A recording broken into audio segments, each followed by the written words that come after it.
Hello, friends. How are we? Okay, so we are not here to be productive. Okay, that's why we have this little background here. This is how you know We're not doing sprints. we're just drinking and chatting and hanging out. So how is everyone? Brooklyn, how are you today? I'm okay. I'm a bit sick. I've had a really bad flu happen after Taylor Swift. I don't know what happened. Something possessed me afterwards, and I just am still not recovered. So I've been in bed like all week, and then yesterday was finally the day I came alive. But then I did too much, and then couldn't do anything again. But I'm okay now, and now I'm having tea with. I've got honey, lemon, and Bailey's in here. So it's Wonderful. I'm very nice. drinking Good. whatever white wine was in the fridge. I didn't buy this. I have no idea what it is. Fridge wine. It's good. I got I'm asked if I drinking. wanted some, and I was like, sure. How are you, Coda? I'm okay. That's my answer every time now. I'm okay. Don't expect too much. Okay, wonderful. So I have no idea what we're gonna talk about or what we're gonna do. We're just gonna hang out. Although, let me just say this. So I have Instacart Premium, which is like you get like free delivery when you order groceries. So apparently they give you Peacock for free Yeah, so did Walmart. And I was if you like, have Instacart Premium. And I was like, I mean, I don't really need Peacock, but if you're gonna give it to me for free, something's on Peacock that's good. Peacock, is it Peacock that has they have like all the old like Nickelodeon shows, I think. I think that's Peacock because I think that's how Ari watches or how she has before watched Blue's Clues. Let me check. No, I think actually Nickelodeon is Paramount. Oh, that could be. That could be. You must be 18 or older to edit. Okay. I'm pretty sure SpongeBob's on Paramount. Oh, The Office is on here. Ooh, Saved by the Bell. WWE. I could definitely get down with WWE. Oh, Law and Order SVU is on there. I can binge that. I love that show. Like I've loved that show forever, to be honest. That's like one of those shows that I can like turn on in the background and just like ignore it and I still know what's happening. The Real Housewives of Atlanta.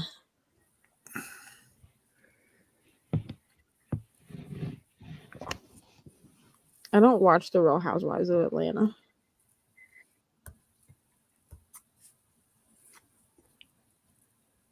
Me either.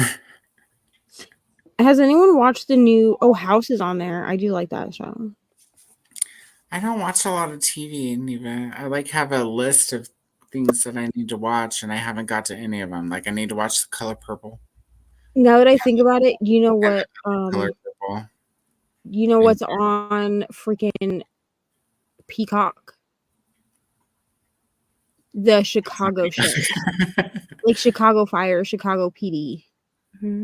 I watched those shows. Now I did start watching them like on.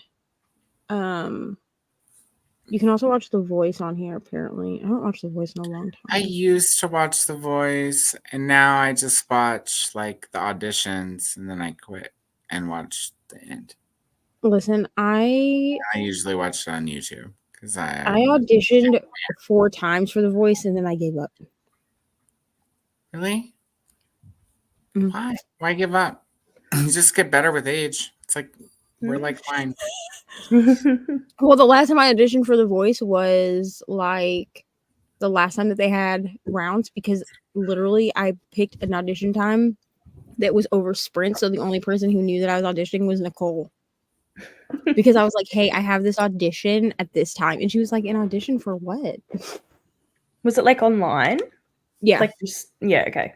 Yeah. And then I was like, oh, I have an audition for The Voice. And she was like, oh. And then she didn't like tell the internet, like I'm telling the internet now, but she was like, Neva has it's something she needs to do, so we're gonna go into a sprint. Let's read some comments. Koda was making sure people were here because nobody was commenting. So hello to Koda from Sadia. Hanging out. Hello, Allie. Hanging out watching my guys play Played Up on the Xbox while I wait for y'all. Hello, Jamie. Hello, Sadia. Hello, Jez. Hello, Kiana. Nicole will be here soon. This is for Brooklyn. No. I thought Coda was gonna do that when he watched it. I don't even know where that came from. I'm pretty sure somebody else decided Koda was going to do that. Yeah, Shannon did. Shannon decided to do it. Well, I don't have a big enough house. I have to watch that entire scene again, to really get the moves down. Hello, Rachel. Hope we're having a fabulous day. You as well. Hello, Thomas. Hello to Thomas. Dakota and you had an opinion of the Wendy Williams situation. I don't have any opinion of Wendy Williams. To be honest with you, I really stopped following Wendy Williams like a handful of years ago because it just seemed like it was just a lot of BS a lot of the time. And I don't think that she's, as a talk show host, I don't think she's the nicest talk show host. And I feel like she starts a lot of drama. So I just stopped following her. What's she done now? I am going to break you guys' hearts. I don't follow the news. I mean, Wendy Williams is not news. I'm going to be honest. I don't follow any of the news. I don't follow celebrity news. If you want to come tell me, guess who this celebrity got married to? I don't give a fuck. So, I don't give a fuck. Brooklyn, from what I understand, she has some kind of a dementia diagnosis. Okay. And so she's taken time away from her life, which I mean, that's sad. Like, dementia is a terrible disease. My stepdad has dementia. But I'm just saying, like, I just don't care about Wendy Williams. I feel like in her career as a talk show person, she's started a lot of drama that was unnecessary. And I choose to not consume content where I feel like when they're reporting on something, it's just to stir the pot. Yeah. I'm make sure I'm thinking of the right person. Yeah, okay. Yeah. She has some really funny memes though about her. Oh, she has hilarious memes. I just don't really care for her. Yeah. Hello, Reni. Getting ready to go to sleep, but just finished One Dark Window, 5 stars. Probably an all-time favorite. We love to hear it. Thomas said that book is on his pile. Well, Neva, have you read Neon Gods by Katie Robert? No. So I'm good. I'm going to read it. It's it's the last book for Bree's vlog. Because it's the book that she gave me that was like the spiciest of the 5. Because the way that Bree gave me this too. The way that Bree's vlog is working is I'm reading the least to most scorchingly hot, it says.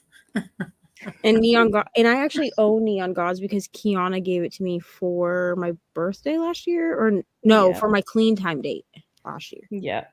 So. Yeah, it's really good. I'm nearly finished and I love it. And I think you'll really enjoy it. Even though I said that about Haunting Adeline. But anyway. Here's the thing. I think maybe I just need to take just a step back. I'm not DNFing it. It's not marked on Storygraph as a DNF. It's actually still on Storygraph as like a currently reading. So unless I just decide to never pick it up again, like I'm literally giving myself the rest of the year to decide if I'm going to pick it up again. Yeah, that's totally fine. So, I think the thing with that one is that like everyone thinks it's really, really spicy and not much of that kind of thing happens. It's just everything else. Think that because of the description, dude. Like I know. The description title, it's all Neon Gods, a scorchingly hot. We're talking about Haunting Adeline. Neon Gods is very spicy. We're talking about Haunting Adeline. Oh. But the way that it's marketed on like Book Talk or even like Bookstagram, like the way that booktubers market this book, like because I've watched some reviews of this book, and the way that they market it is like it's the spiciest, most fucked up thing they've ever read. Now it might be like the most fucked up thing you've ever read.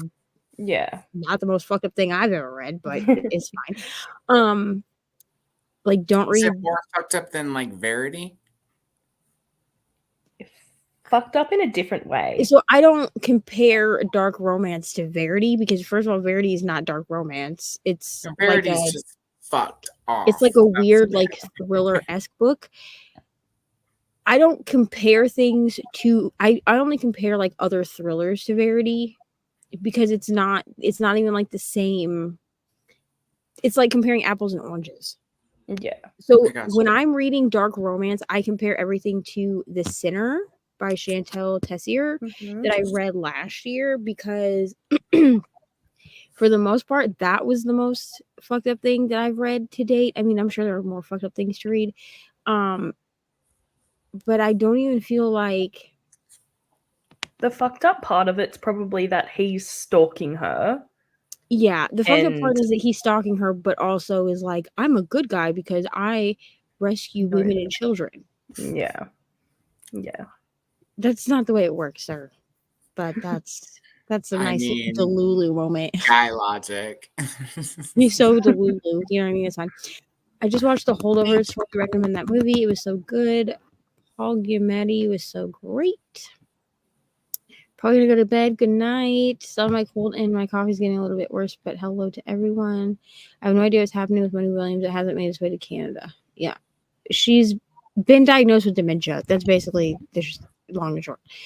Has the Hunchback sex photo news convinced Brooklyn to join the Pod Buddy read? Oh, okay. So apparently there were 2 male hunchback whales that got caught having sex for the first. Oh, I actually did see that.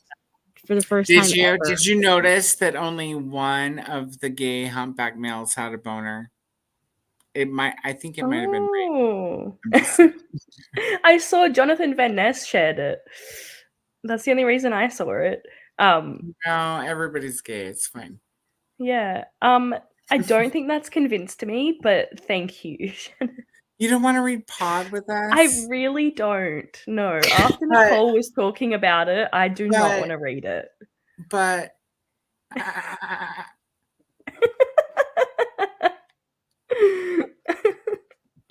no, I'm not putting myself through that. I can watch you guys go through that. It's fine. I hope you do. 5. Sadia, number 5. I mean, we should all agree, right? So that we don't have to do 5. 5. Okay. Yay. Okay. I really like Neon Gods. It was a good audiobook. Yes. Yeah, I can also get the audiobook off of Hoopla or from my library. So if Brooklyn and Neva were going to get a turf war battle, what? Which fellow booktubers would they take with them into the battle? Are we allowed to be on the same team? I would take. Well, I don't think so. I think it's me against you. What's a turf war battle? Am I old? I guess like a battle over our turf, I guess, which is weird because me and Brooklyn are friends. Like, why would we be in a turf war? And we're really far away from each other. Well, it's really hard to discern what the question's asking. Like, take them into battle, like take them and battle them, or like take them with you to battle alongside of you. Yeah, like who? Maybe we are on the same team. Yeah. Shannon, I'm pretty sure you know who the battle squad is. Yeah, right. Like, I just feel like it's weird to name people. Clearly, everyone on this screen would be part of the turf war. You know what I mean? Definitely Nicole can do some damage. Oh, we're definitely taking Nicole. We're not surviving without Nicole, to be honest. No. She's got that Queenslander, like she's gonna do more than I can. I feel like we need Katie because she's like a time bomb, right? Like everybody would underestimate Katie and then she would just go crazy on them. Yeah. You know? Yeah. And I'm like, I have sharp nails. Right, we're taking Code, of course. And a sharp Jess is so glad that Reni loved One Dark Window. Definitely top book for this year. Wonderful. Did you make a decision about the I Valley? haven't finished it yet, guys. I'm still where we left off yesterday because today March started, so I had to read. It's over there. I had to read A Little Life for a little bit. Chapter 2, page 30, because that was like what was required for today. And I think it's fine so far. It's only been 30 pages, but so far so good. I like the writing, and I'm interested in the characters. The arc, though, is what you asked about, and so here's what's going to happen. I'm going to read my pages for Little Life tomorrow, and then I'm going to get started on World War Z, which I'm reading with Vanessa. And then when I get around to it, I'm going to come back to this arc and continue highlighting it, because that's what I'm doing. It's not like necessarily just reading this arc. I'm highlighting this arc. I'm highlighting it. You're basically editing it again. I am, and I'm for like, the first time. I'm gonna put in my review like, bro. I charge $2,000. I'm not in your acknowledgements after the edit. I'm gonna fucking ruin your name.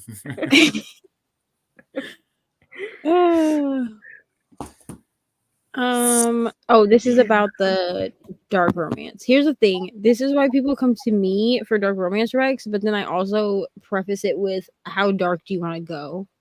Because when people come to me for dark romance recs, I feel like they want beginner dark romance and not like what I read on a regular basis. You know? And I'm not really trying to have anyone send me their therapy bill. I have my own. So that's all I'm saying. Fair. Personally, I think a lot of books have been overhyped based on TikTok. Here's the thing. It's not that it's overhyped. I think that it's hyped enough. The issue is what it's marketed as. It's not actually the hype.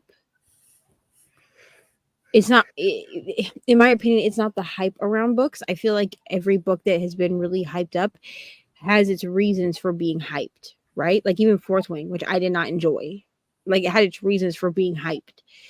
I just feel like things are not marketed the way they're supposed to be. This happened also with the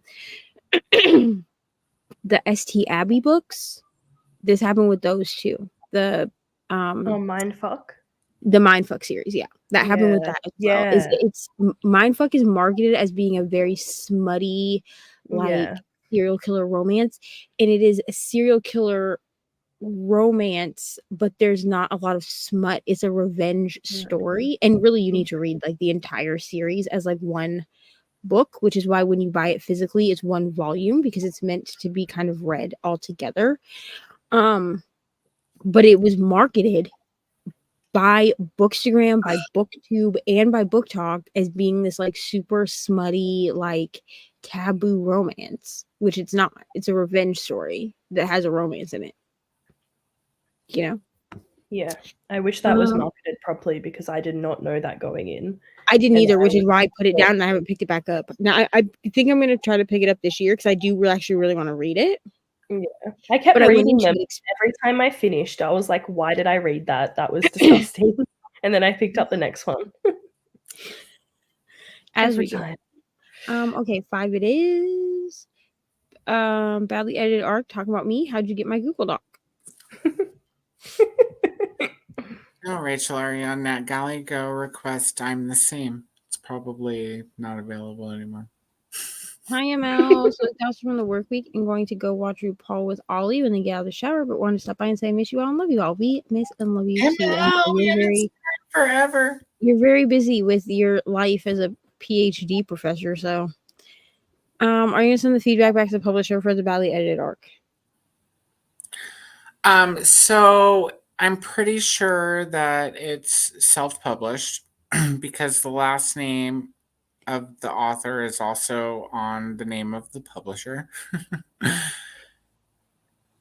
And what what I did last time with Cream was I put my main review in the first spot on NetGalley where they have you put like your review.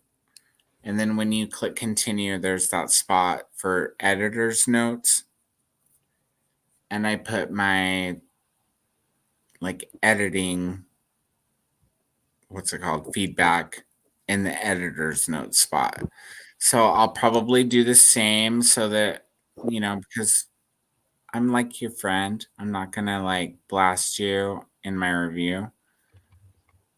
I'll probably mention something about it having some errors and then review the story on the review part. And then in the editor's notes part on NetGalley, I'll give the guy the hugest list of shit. I mean, I only notate when I'm like reviewing these newbie books, right? I'm not an annotator, but when it comes to errors, they drive me nuts. And I notice errors in like popular, like mass marketed books. I just do. So, anyways, I highlight in red, which means there's like an actual error. Like it's either a typo or a word's missing or punctuation, grammar, right?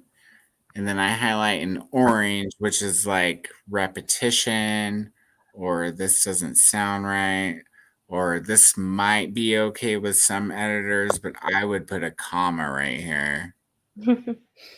Right. And then there's yellow highlights, which is like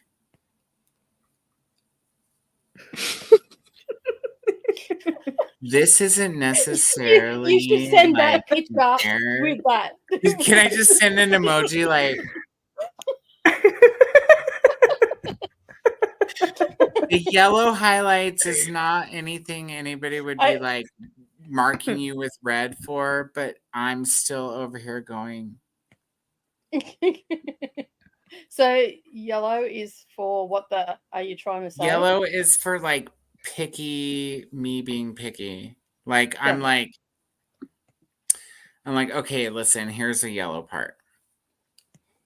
The guy goes and takes the other guy to a waterfall. And I'm not sure what season it is, but they're in Oregon. And I've never been to Oregon. I'm just letting you know all these things that I don't know about. But I do know a little bit about rivers. We have a few here. We have a few waterfalls. Anyways, he takes him to the waterfall and he describes the setting as they get up there and there's still snow all over the ground, which is fine. It doesn't really matter what season it is, right? At this point, like you're just like, it's either like winter or early spring. I mean, if it's winter, they're crazy because they went hiking.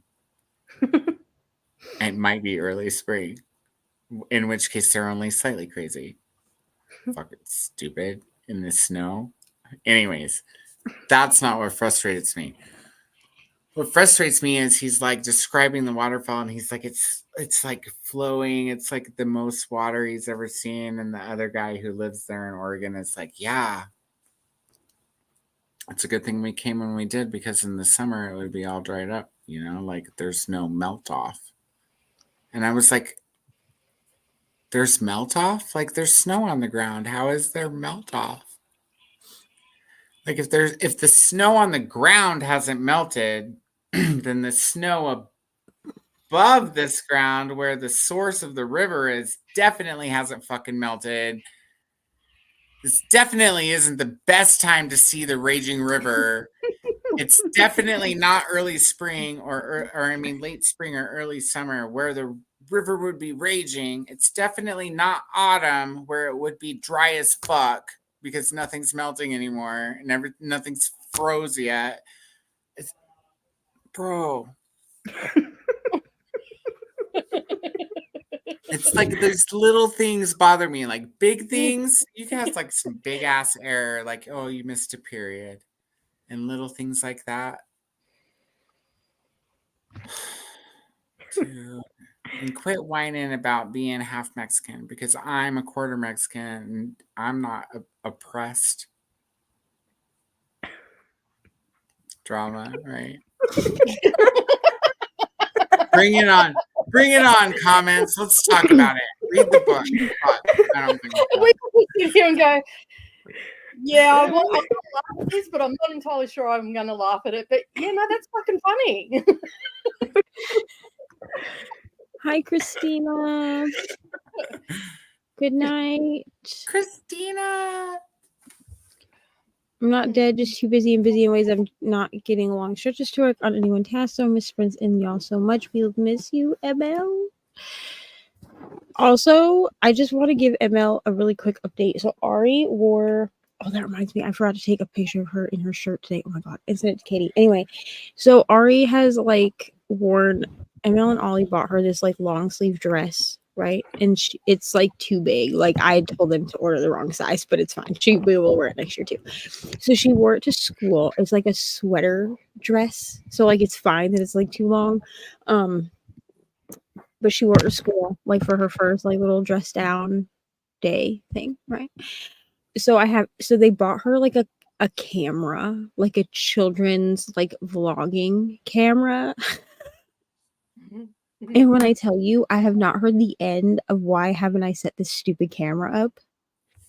Because we got all of her gifts like in February, right? And then we found out that we were moving.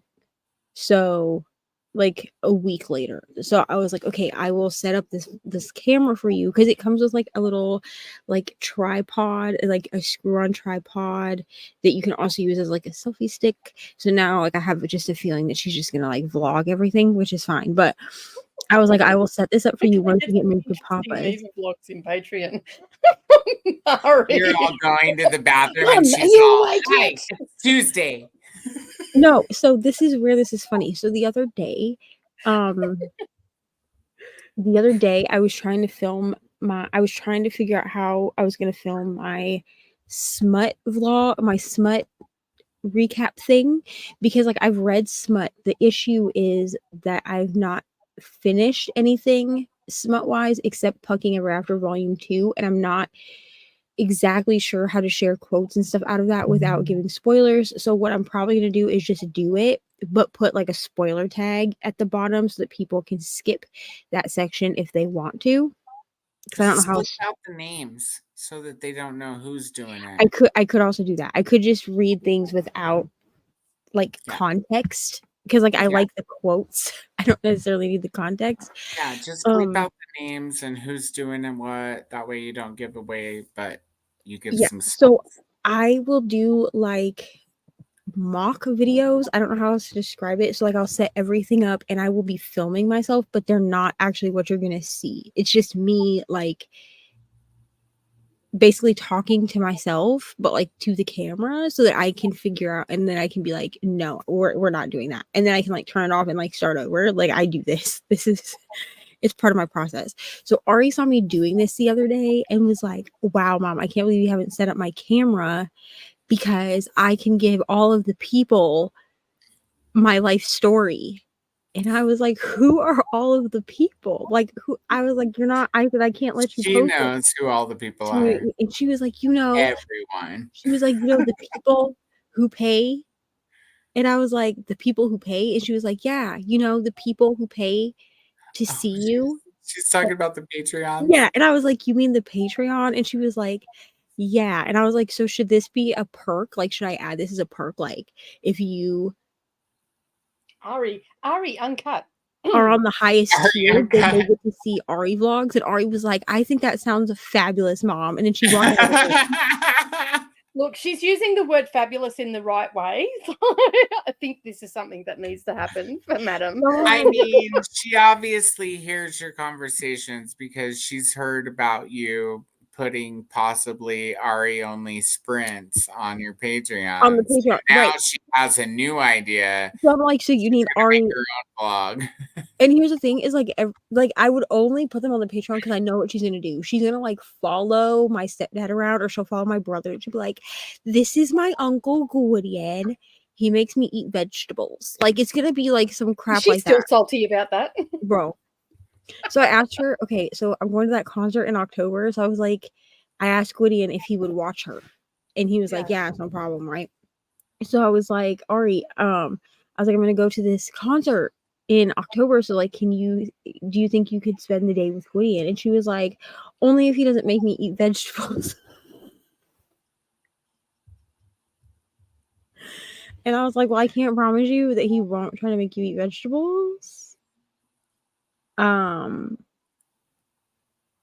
Can't you just like try to like talk her into it in a different way? Be like, I don't know. What, vegetables?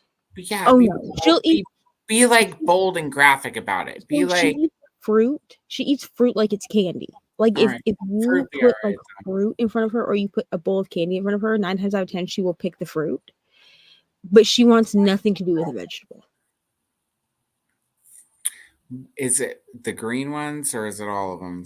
It's all of them. She doesn't like corn. She doesn't like green beans. She doesn't like broccoli. She doesn't like cauliflower. What about tomatoes? No, and not unless Does it comes. she know that tomatoes are a fruit? Probably not.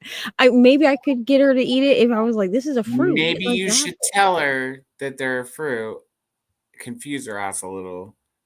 See if she'll eat it, and then what else you can confuse her about. Right. Yeah, but she eats fruit really well. At the end of the day, if she doesn't eat any vegetables, you'll probably find she'll get to a teenager and she'll start eating vegetables because her body will start. Her body will start craving it, and she'll naturally gravitate towards it. If she's eating fruit, she's not going to get scurvy or anything like that. She's still getting a lot of vitamins and everything, so it doesn't really matter. Well, and I also and pick your battles too. She doesn't know this, okay? But her doctor, it's like V8 juice, but it's like different. I don't remember what the fuck it's called, but there's like a juice that you can buy that has like fruit and veggie in it, but it tastes like fruit juice. And her doctor was like, if she'll drink that, then just have her drink that. So she drinks that a couple of times a week. So she's technically getting vegetables. She just doesn't know it. Yeah. My kids used to give me a hard time about they were eating chocolate zucchini cake. And those little shits didn't even know about it. Yeah. So and then I got busted making it one day because I used to always make it when I was out of the house. And I forgot that they were coming home early from school and I got busted making it. And they're like, and I'm like, you've been eating it for years. You can't go back on it now. You can't say you don't like it. Dude, when I was with Ashley, Ethan would not eat beans. I don't know if he does now, but he would not eat beans. No kind of beans. And like, I love chili. I love to make chili and eat chili and have chili for leftovers for like several days in a row. And he was like, I would like chili if it didn't have beans in it. So one day I was like, there's no such thing as chili with no beans, dude. Like, no such thing. Okay, so flash forward. I don't know if it's weeks or months or a year later. Take him to Sonic. Get him like a chili cheese coney for the first time. And if you guys don't have a Sonic, or I don't know if you've been to Sonic, but anybody, it's chili. It's chili without beans. Yeah, it's like a chili. It's like a chili sauce instead of like chili. And that's what I told him. He was all, Uncle Coda, I thought you said there was no such thing as chili with no beans. And I was like, that's not chili. You know how you can get beans? I looked at him with a straight face, Nicole, and I was like, that's not chili. That's chili sauce. Yep. That's exactly right. It's not chili unless it's got beans in it. But you know how I used to get around that with my kids? I used to get the refried beans, which just is like a paste. It's a bean paste that you put in it. And they'd be like wolfing this chili down, and I'm like, suckers. Dude, that's what I was going to lead into, because my friend Sherry and I, the kids didn't like mushrooms, so we used to just blend them. Yep. We used to just blend the mushrooms. My husband hates mushrooms. He's been eating mushrooms for years. And Dama Jane almost let the cat out of the bag one day. She goes, "Oh, I'm making spaghetti." And he's going, "I hope you're not putting mushrooms in it." And she's like, "Yeah, Mum always puts mushrooms in it." I'm like, "Dama Jane, what are you doing? Like, this is a man that threw a picture out the window because the guy had the audacity to put bloody mushrooms on it." I mean, granted, he was drunk as a skunk when he did it. Like, you can't have spaghetti whispering out the door. But yeah, he can't. He doesn't know that I'm doing this live stream today, so he can't find that out. the thing that we do to trick you. Well, that's like Ari. She claims that she doesn't like bologna, right? So I buy bologna. Like, I buy like the beef bologna because I will eat it on bread with like pickles because it tastes like a cold hot dog, right? And so the other day she was like, "Mom, can I have some ham?" And I was like, I don't have ham, like, because I don't have ham. And I was like, "What are you talking about?" And she brings me this container of bologna, and I was like, "The bologna?" And she's like, "This is not bologna, Mom, this is ham." Okay, and you were we can go with that. instantly, and you were like, "You're right, it is ham. Do you want some?" I was like, "Oh, bring that here. Let me see it." I was like, "I can't." I was like, Mommy's half blind, so I can't see it very well. Bring it here. And she brings it to me, and I like flipped it over, and I'm like looking at it, and I was like, "Ari, you're so right. I thought this was bologna, but I guess I accidentally bought ham." That's how you win, dude. That's how you win. That's like the kids won't eat spaghetti, but they'll eat goulash. So what you do is it's the same fucking shit, except for goulash has corn in it. It's the same fucking shit. So what you do is you make whatever the fuck you want, and you tell the kids it's goulash. Oh, see, and as long as you tell them it's goulash, it doesn't matter what the fuck you put in it. Yeah, Ari won't. That won't work with Ari because she won't eat goulash. She doesn't like what she doesn't like about it is like the sauce. Well, then you just have to find what she does like. So like she call eats it that. So like she eats this is Alfredo, and you hand her goulash, and you're like, well, she eats. So when she asks for noodles, and then when she's older, she goes to a restaurant and asks for Alfredo, and they bring Alfredo out. This is not Alfredo. What are you talking about? There could be like, this is not. You know Alfredo. what? That makes a good story at the family reunion when she comes home and she's like, "Mom, I went to fucking the restaurant and I fucking ordered Alfredo." And I wanted fucking goulash. And you didn't tell me for 23 years that I was eating fucking goulash. And they looked at me and they said, and I said, "This is not Alfredo like my mom used to make." And they were like looking at me crazy. Yeah. Have any of you read All That She Carried, The Journey of Ashley Sack? It's so good so far. It fits with your color purple buddy read and on the Women's Prize for Nonfiction. I've not read this. What I thought about when I read that title, and why did it have to be in all caps? That's how Chris. All That She Carried, The Journey of Ashley Sack. That's how because it's nonfiction. Yeah. Well, and that I'm just throwing shit out there. Like, what? Do we always put nonfiction in all caps? That's just how Chris types her titles of books. She puts it in parentheses and then uses capital letters. Obviously, I have a good poker face because I totally believed you. He was just like, "Oh, okay. I didn't know that." It's good to know that I have a good poker face. I'm good. It's just about sounding convincing when you're throwing out random facts that are completely untrue. It's about being convincing. You know, I've been parenting children and lying my teeth off since I was 17, so I should be able to keep a good poker face by now. Everyone's saying hello. Hope your brain gets a good recharge. Maybe after March, after Women's History Month and midterms, I'll be back more. We love to see it, ML. Hello, I'm not putting out a TBR this month because it's Women's History Month, the Women's Prize for Fiction, and yeah, if you want to know what my TBR is going to be, you can just watch the reaction video because you'll know because that's what I'll be reading. Everyone's saying hello. Finished another baby blanket. Done 4 for this year. Wonderful. Hello, Christina. No fun and no productivity. Basically, that's what's happening.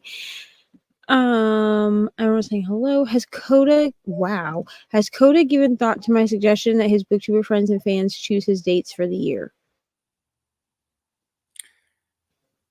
What? Maybe you went to bed the other When night, did this Sharon. suggestion come up? And why wasn't I part of it? I don't know. I'm pretty sure. Okay, ask me in like 10 years when I'm 50 and lonely, or because right now I'm just not gonna date forever. You're just going to admire from afar, right? I mean, I can admire up close. I can admire up close without dating. You know, he had a beard to say. He had a beard. Admire all day without dating.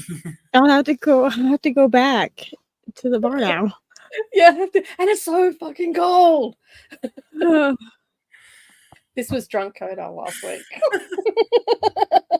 I don't know about him. He doesn't date either, though, just for the record. Come up here. Why are you rubbing on my legs? I don't think I would like to choose someone's dates. That is way too much responsibility and way too much pressure.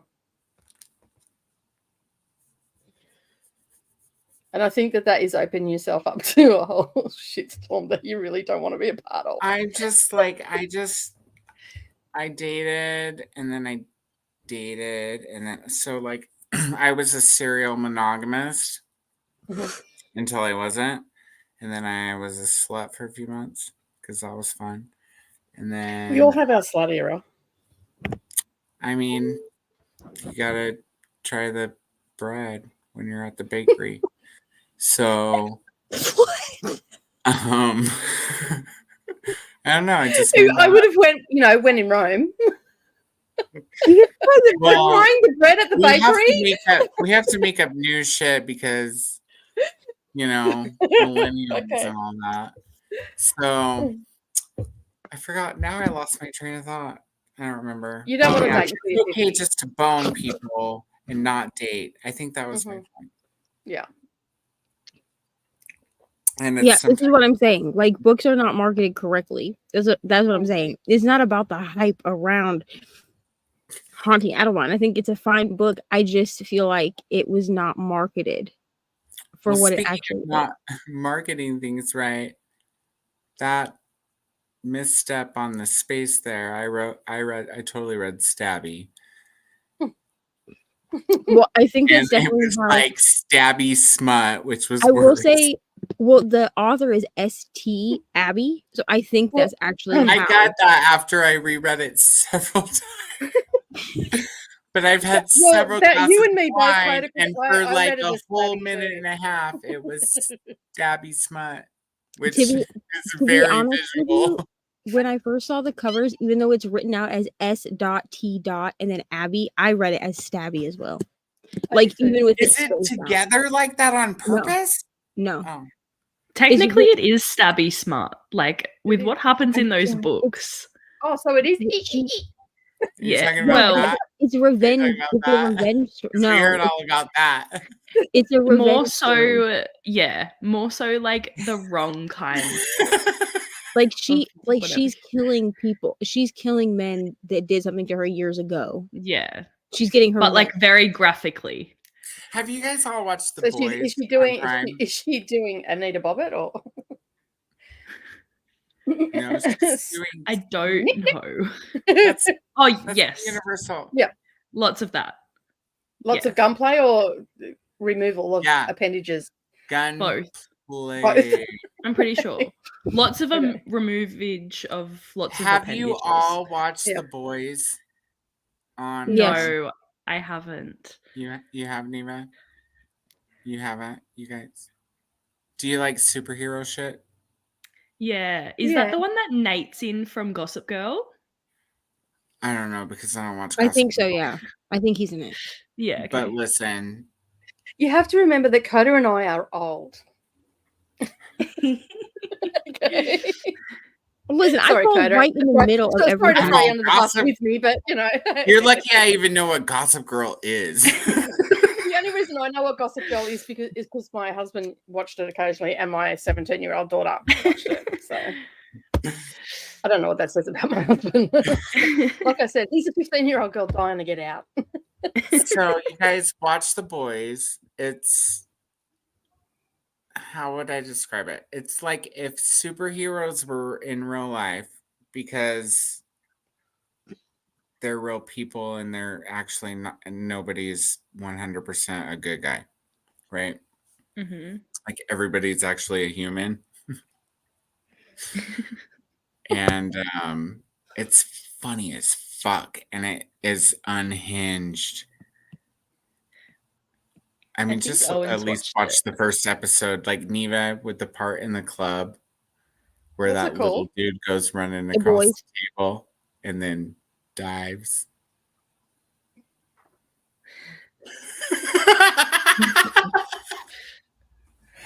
Exactly. Did you? Exactly. Yes. Please, everybody, watch The Boys. Good stuff. I mean, if you're into Unhinged, you might be into The Boys. Don't watch it with children around if you have children. Don't watch it with children around. No, pretend you're watching Basic Instinct and send all the children out of the room. Yeah, I am feeling much better. I think the humidity just got to me yesterday and the stress of my car, and it just all hit me at once. So yeah, I wasn't feeling the best yesterday afternoon. And then I went to sleep pretty early last night, so I feel heaps better. And thank you. It was actually fun making that video because, like, realistically, I might as well just grab a heap of books and throw them up into the air, and the ones that land on the roof are the ones that'll be on the long list because no one's got any idea of what's been submitted or anything like that. So it's a full shot in the dark, and it was so fun. Rachel, tell your editor, I want to be an editor. I don't want to do my job anymore. I want to edit, not for free. And ask her, how do I do that? Isn't there a place where you can put your is it called Fiverr or something like that?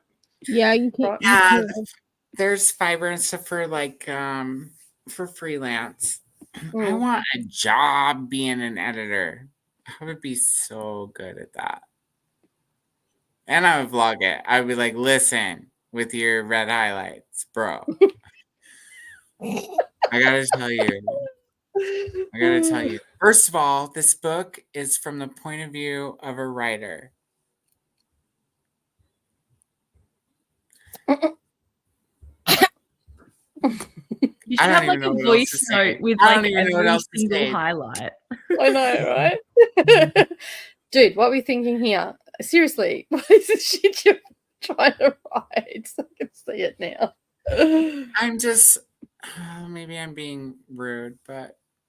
No, not really, because I was listening to Switched, which was a NetGalley arc by Sarah Reni today.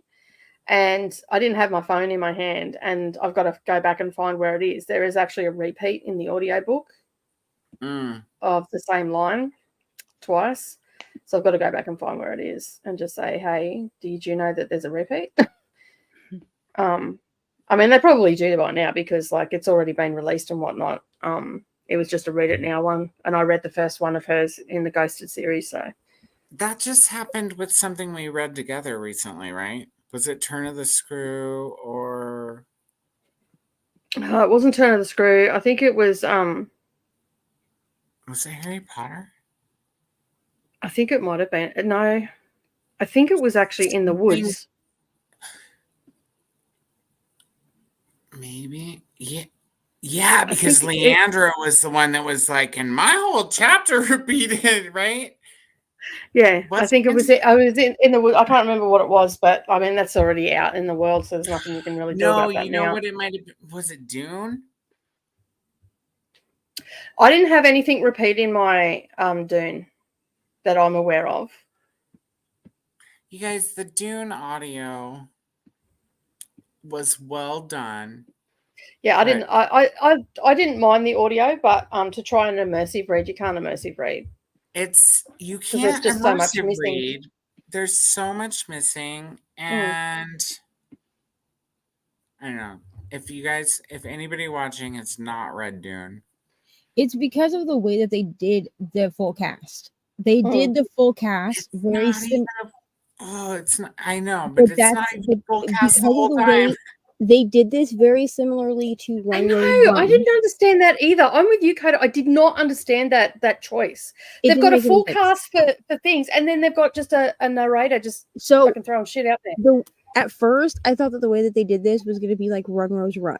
If you've not read that, that's the James Patterson, Dolly Parton collaboration.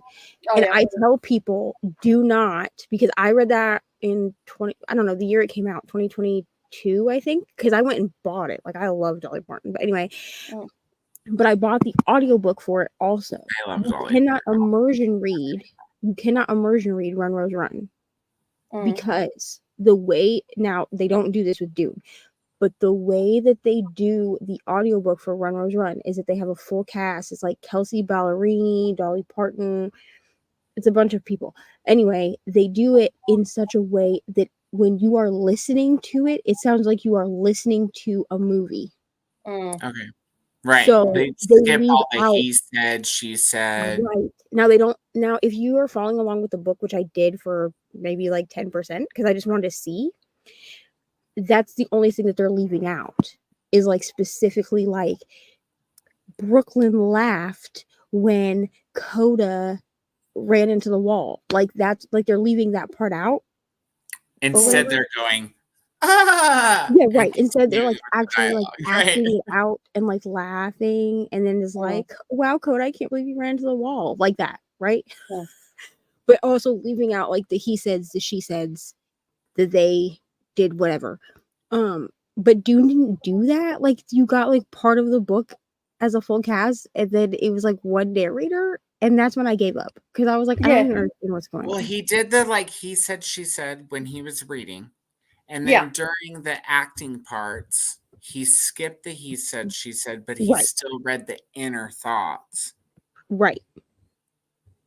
Yeah, it was a choice, and not a good one. It wasn't that it was bad, you guys. Like it wasn't bad. It wasn't bad. I just gave up on it because I started to get confused. I just want to say, like, for anybody who hasn't read it, who's in the comments, read it with your eyeballs. Read it when you're ready to like sit down and like just have some time with a book, because there is a big glossary. There are 5 appendixes. I thought there was 3. There's 5. They're not all huge, but the accumulation of the 5 appendixes in the glossary is pretty huge. It's like what, 100 to 200 pages. 170 pages, I think it was. 150 pages. When I read it the first time, I was like reading it with my eyeballs. It was before I did audiobooks. And I was flipping back and forth. I think I read some of the appendixes as I went because I was confused. Know more about shit. Because in some of the beginning of the chapters and stuff like that, it was referring to the appendices as well. Right. And so I would go look up. And so, like, long story short, the first time I read this book, I nerded out on it. I was like, just like immersed, but not immersed audio, physical. Yeah. Immersed in all of it. Like it was a textbook. But I was excited about it. I recommend doing it that way if you can. For the first time, at least. Even the second time reading it with the audio, and I immersion read most of it. It wasn't as... I'm going to be honest with you, Nicole. The reason I thought you would like this book is because when I started reading Wheel of Time, it reminded me of Dune. Yeah. I'd never read anything... I still gave it 4 stars. Like I still enjoyed it, but I couldn't sit down and immersive read it with it because there was so much missing out of it. And then it was just a weird choice the way they did. Like I got into the audiobook once I put the book down. Right. No, I did the same thing. I did the same thing, but how many of you read the appendixes at all? I didn't. Okay. And how many of you referred to the glossary while you were reading at all? Oh, I did. Because I had the audio. Now, in all fairness, Nicole has learned not to do that with Wheel of Time because Wheel of Time will spoil some shit for you if you go to the glossary too soon. I just don't even bother because because if you do that in Wheel of Time, you're going to spoil the shit out of your books. But Neva, you did. You went to the glossary. Mm-hmm. I didn't. But you still ended up. I'm just telling you guys, like, if you. I also don't think I'm. Here's the thing with February. February for me is like a black hole. No, and I feel like what I did was I tried to read books that normally I would enjoy. The Color Purple is a really good example. I know that I like that book. It's like a top 5 book for me of all time. I've read it multiple times before. I know that I love that book. But February for me is not a month for me to read anything that takes actual brain power or that feels like it's playing on a trauma response. Yeah. I feel like you should make February like a graphic novel and manga month. Yeah, February needs to start being like the month or where like I just read comfort things. Like I just read like, because the like fluffy contemporary romance that I read was great. Like I really enjoyed everything. Like I read Wildfire during February. Like I loved that book. As we know, I gave it 5 stars. So like when I'm looking back on like the books that I read, and now I didn't have anything, just for context, I didn't have anything in February that was lower than 4 stars. So I wasn't out here like of the things that I finished. So I wasn't out here like giving things like 2 or 3 stars. I just wasn't continuing anything that felt like it wasn't going to be a 4 star in that moment. So like if it didn't feel like I was going to finish this book and it was going to be a 4 star, I just didn't finish it. Which I don't know if that was necessarily a great choice, which is I think why I felt like I didn't finish anything, even though I did read 8 books. Like the only thing that I read that was like I read 1 dark romance, which was Punk 57. I read the first 3 Harry Potter books, Winterwood, which is like it's pretty predictable, but like it was a fantasy, but the vibe for me was 5, so it got a 5 star. And then the 2 heaviest books that I read in February were If We Were Villains and The Winners.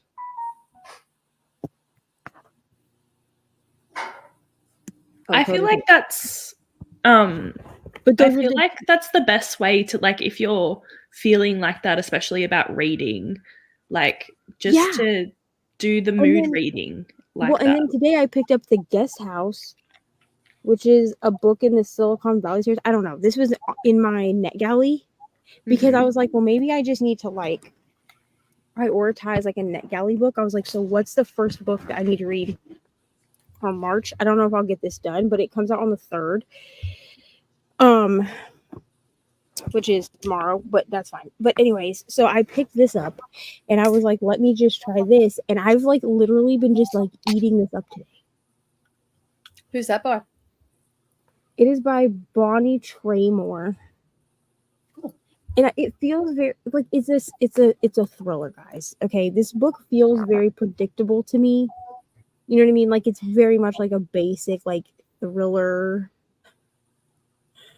formula, if that makes sense. Yeah. Yeah, but I picked it up today and I was like, well, I'm just gonna try this. I was like, because I have not kept up with my arcs, as we know. So I was like, let me just pick up an arc that's specifically for March and see what it does. Plus, like I'm starting my replacing screen time with reading time. I start that on Monday. And so with starting that, I had to be a bit more intentional with like the books that I'm choosing, but I'm also just trying to read just like 1 book at a time. That's my other issue. Is I'd be reading 15 books at once, and then I get overwhelmed. I'm only allowing myself to go as far as 3, so 2 buddy reads each week. And so I'm allowing myself in a personal audiobook and a personal ebook because I don't read physically. And then I don't read like a physical.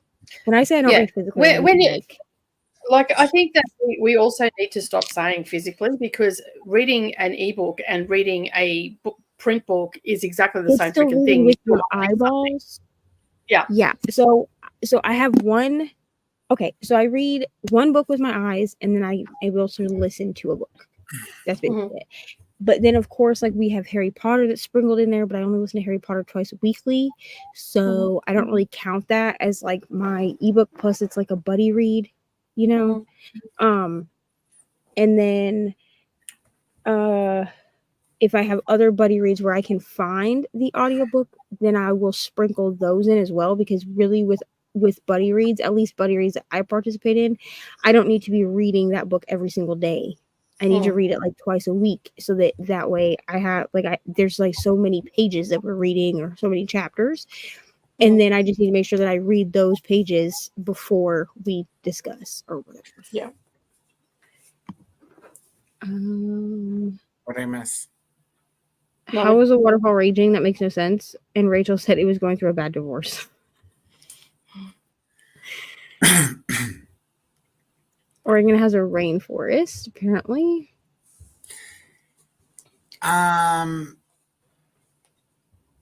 He does mention something about a rainforest in Oregon. There's also spoiler alert. There's also an earthquake that happens, and I'm sure that happens in Oregon. But it's really aggressive.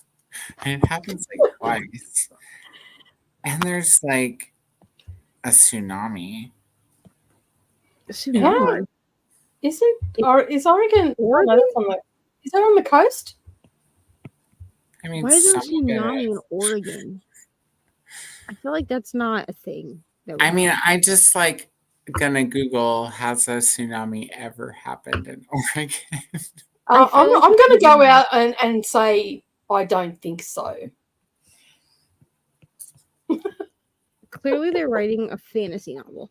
I mean, clearly he's 22 or something. I mean, a fantasy novel laced with LSD, by the sounds of it. I mean, and not even good LSD.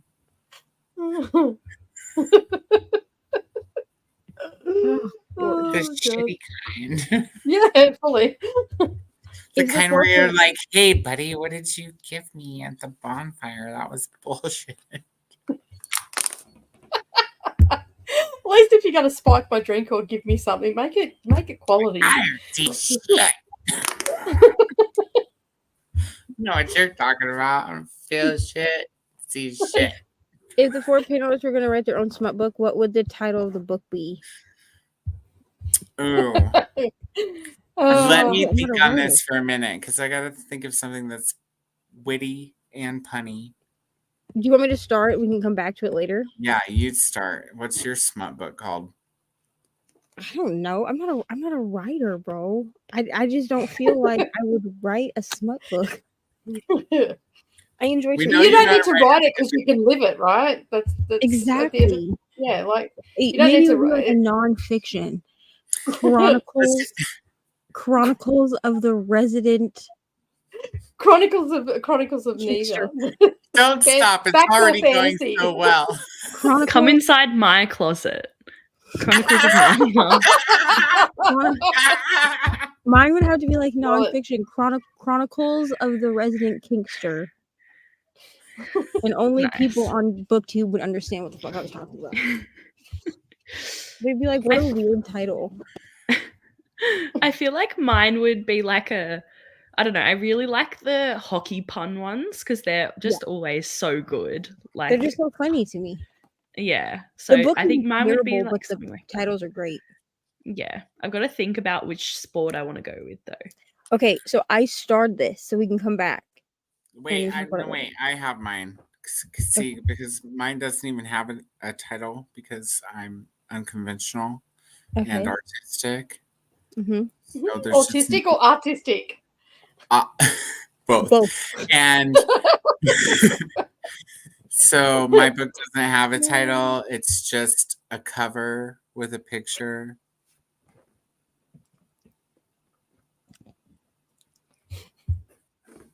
Just People would be like, "What's my smut book?" And that's what the whole book is about. Is like this guy is like getting it on the whole time, and the other guy's like, Thank you, Christina. I guess I don't know.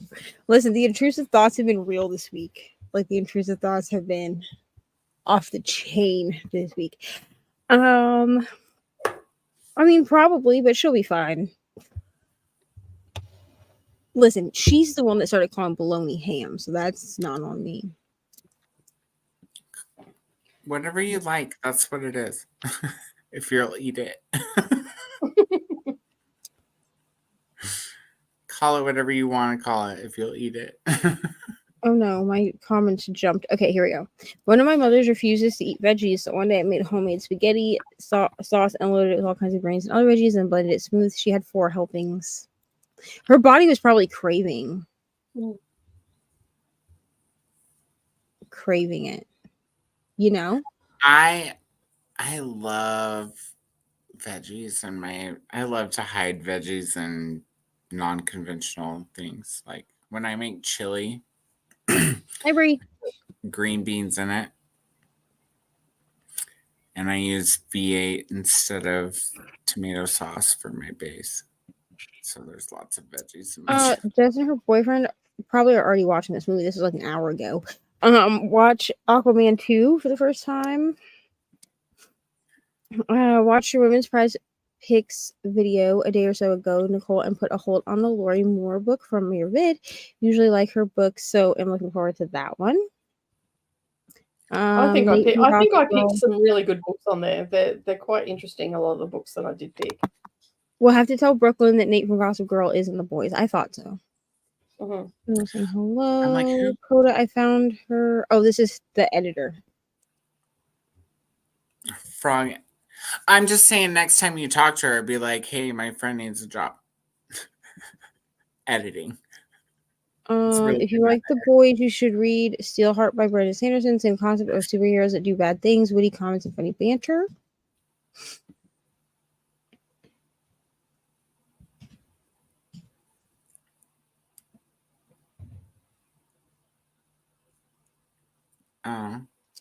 I'll read whatever. I'll edit whatever. I'll just be really brutally honest about it. Oh. So the Cell audio read a chapter twice, apparently. That's where it was, Christina. It was Cell, dude. The whole in the woods. Also had a couple of lines, not a chapter, but a couple of lines. Okay, yeah. Because. Yeah. But Christina's right. In Cell, it was like a whole. I want to say like 4 or 5 pages. There was like a blank spot. There was like a moment of silence. Taking a moment, pregnant pause, and then it started over, and it was like one of those parts where you didn't realize it started over until like 30 seconds into the starting over, and you're like, wait a second, I've already listened to this. I put a video up a couple of months ago, and I speed my videos up, as Neva knows, because Neva does the same thing. Speed my videos up to edit them. And then as I go and I've edited the part, then I'll put it back to normal. I missed a part and put it up, and no one has said anything about it. Not one person. Oh, that happened to me. I had sped up, and there was a big section right in the middle where it was at 2 times speed. Where it repeated. I noticed yours. Like, but nobody said not shit to me. I didn't say nothing. Sorry. Well, Brittany ended up being like, "Hey, I just wanted you to have like a chunk of this that's like sped up." So I had to go in and like take it down and re-edit it and put it back up. I didn't even bother. I just left it. I was like, "Fuck it, it's up there now." I was like, "Damn!" I'm done. Y'all all With watched this Neva, shit. the one I saw wasn't sped up. The one I saw repeated a whole section. Oh, I have no idea. I couldn't even tell you what video it is now, but I left it. I just went up on it. No one's pointed it out. I like get up and walk away from, like, if I'm on my phone watching YouTube, I put my earbuds in and I get up and I do shit. And so that's sometimes why I always just comment hearts, because when I get to the end of the video, I want to make sure and leave a comment. So if I have something to say, I do. And then if not, I leave hearts. But yeah, don't always comment when I should. The Oregon is on the coast, so I guess there could be tsunamis. Yeah, it's just, I don't. Also, this doesn't make any sense. That's not gonna No, happen. it didn't dry up. Like, the river was going hard. It was flowing so hard. And the guy was like, it's a good thing we came now so you could see it flowing hard, because, you know, in the summer it would be dry. Which, like, in the late summer, early fall, totally, you're going to have a trickle and not a... So what is your issue? That the fact that there was no foundation, that it didn't say what season they were in? My issue, yeah, because he mentioned, like, how it was flowing really well because of all the runoff and the snow melting. So that would lead me to believe that they were in spring. Right, but when they got there, there was still snow on the ground. So early spring. Wouldn't there be runoff in early spring? Snow at the, like, not top of the mountain. Okay. It hasn't melted, but the snow at the top of the mountain has melted and is flowing hard. Okay, so maybe these people that actually did these things. If it's the best time of the year to see it flowing the fastest, there shouldn't be any fucking snow on the ground. Fair enough. Oh. You're talking to a girl that's never even seen snow, so what the fuck would I know? Dude, we're flying. Coda, you're right. If there's no snow at the top of the mountain, there shouldn't be any at the bottom either. Yeah, okay, fair enough. I mean, it melts from the bottom up, kind of. Because the higher you get, the colder it is. Yeah, I realize that. So I live elevated, but I just don't get snow, and I've never seen snow. And I get what you're saying, because logically speaking, there would be no snow down the bottom. But what sort of book is it? Like, is it a book that you're just supposed to be there for a fun time and the vibe and all the rest of it? Are you not supposed to be, you know, have some books I've been complaining about all month. But is it a book that you really need to think about, or is it a book that you just go there for a fun time? And you don't really need to worry about the technicalities of it. I didn't even mean to think about it, Nicole. It's just it's just like one of those details where you're just like, it doesn't make sense. It's kind of like when you're watching. It's kind of like when you're watching a really serious movie, and then all of a sudden Bozo pops up, and he's all, and you're confused because it doesn't seem like it was supposed to be part of the movie, but it is. Fair enough. You're just like, was this on purpose? So I would just like everyone to know that for the first time in about 15 years, I was just called kiddo. I don't really know how to process that. Who called you kiddo? A dumbass's mom. Okay. He's only listen, I love him dearly, but like when my gut is right, you know. No, it's fine. Just so stupid. Iowa law is so stupid, in my opinion. Because unless he gets a hold of me tomorrow and lets me know that like he did something like really dumb, which like if he does do that, then I'll be like, okay, well, you're dumb. I feel like it was just like a violation, you know, smoking a little bit too much of the devil's lettuce or something, which like just make it legal, for God's sake. Who cares? It's not hurting anyone. Do you know what happens to me when I smoke weed? I go to sleep. I'm not out here like I get in less trouble smoking weed than I do drinking alcohol. So I'm just saying. Yeah, weed does not make the motivated criminal, that's for sure, or the motivated person. The worst thing I'm gonna do is like go to Walmart and buy all your snacks. Yeah, or you're gonna stop at a stop sign and wait for it to turn green. Listen. When I tell you, I did this once, but I was walking, so I had no business even stopping at the stop sign, and I just stood there for like 10 minutes. And then I was like, oh, I should probably keep going. I also... That's the best stop sign story I've ever the heard. first time, listen, I wasn't even driving, walking, and I stopped. Okay, so the first time I ever hit a bong, right, was with my my first baby daddy, and he was like, and I'd never done it before, so I was like, I've only ever smoked like out of a pipe or like whatever, and so he was like, okay, he's like, just watch what I do, and then do exactly what I do. First of all, I'm autistic. You can't tell me to do exactly what you do because I'm gonna do it exactly the way you did it. This bong, when I tell you, I could sit, like you could sit on the couch and the bong came up like this. I'm very short, so remember that. I'm 5'3". So it came up to me like this when I sat on this couch. The bong was about 4 feet tall. 3 Thank to 4 you. feet. So I like bent over to like do the thing, and I did exactly what he did. He filled this sucker up, like filled it up and then sucked all the smoke, right? So I was like, okay, he said do exactly what he does. And I remember I filled it up because if you've never hit a bong before, if you look down at it, you can see the smoke rising.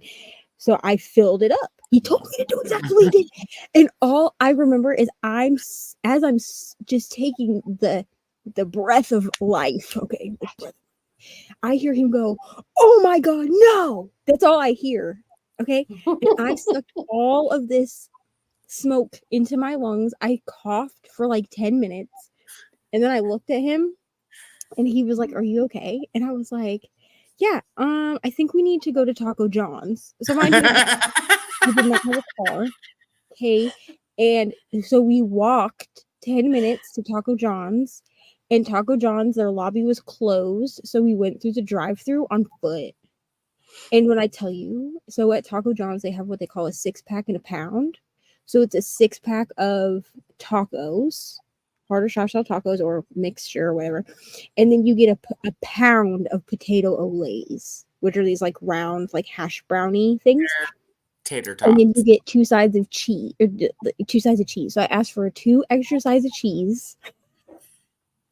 And he had the audacity to try to eat this. This is the only time in my life I've ever eaten an entire 6-pack and a pound by myself. And he was like, are you going to share that? And I was like, absolutely not. This is for I was like, you should have gotten some food. Like, I don't understand why you didn't order your own food. And he was like, well, usually we split it. And I was like, oh, not today.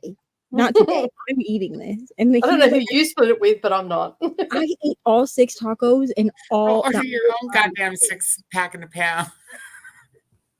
And I was still high afterward. So. Just saying. But no, Edo-Lodge is really stupid. So he really could have been. I mean, he could have gotten in trouble for driving. Technically, he doesn't have a license, but he'll still drive like in town. So he could have gotten in trouble for that. He could have gotten in trouble for like having a dirty UA. Who knows? Truly. All I know is that if you talk to me every day and then you just disappear, I'm going to assume that you're in jail if no one has posted about your death. And no one had posted about his death. So I was like, it must be. Just saying. If any of you did that, I would be like, oh, Nicole must have gotten into a fight with a neighbor or something. I would just assume that you were in jail. But the fact that he reached out to his mother to be like, can you get this? Apparently the description he gave was, do you remember he used my actual name, but he was like, do you remember Neva, the girl that I brought to the house?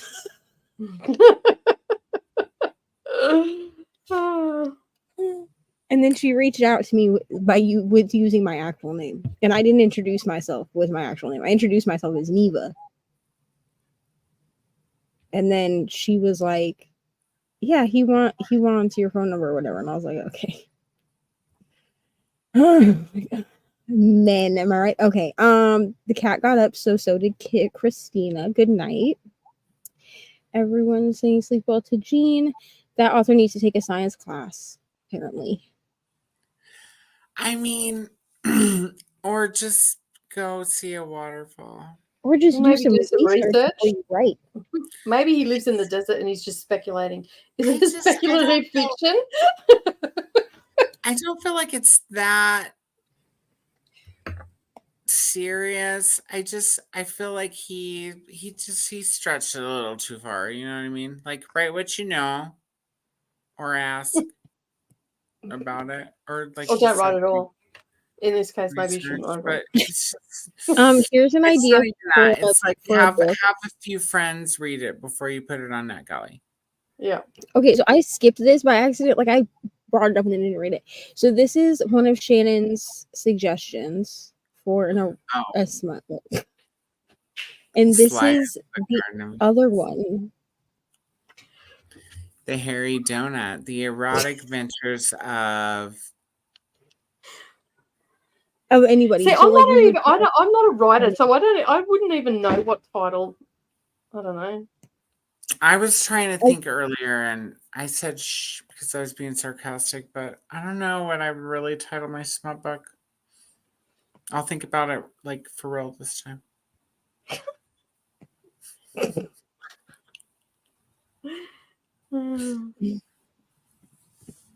Those mountains have snow on the top almost year round. Yeah, like the snow is not going to melt on the top and you're still going to have snow at the bottom. That's not a thing that's going to happen.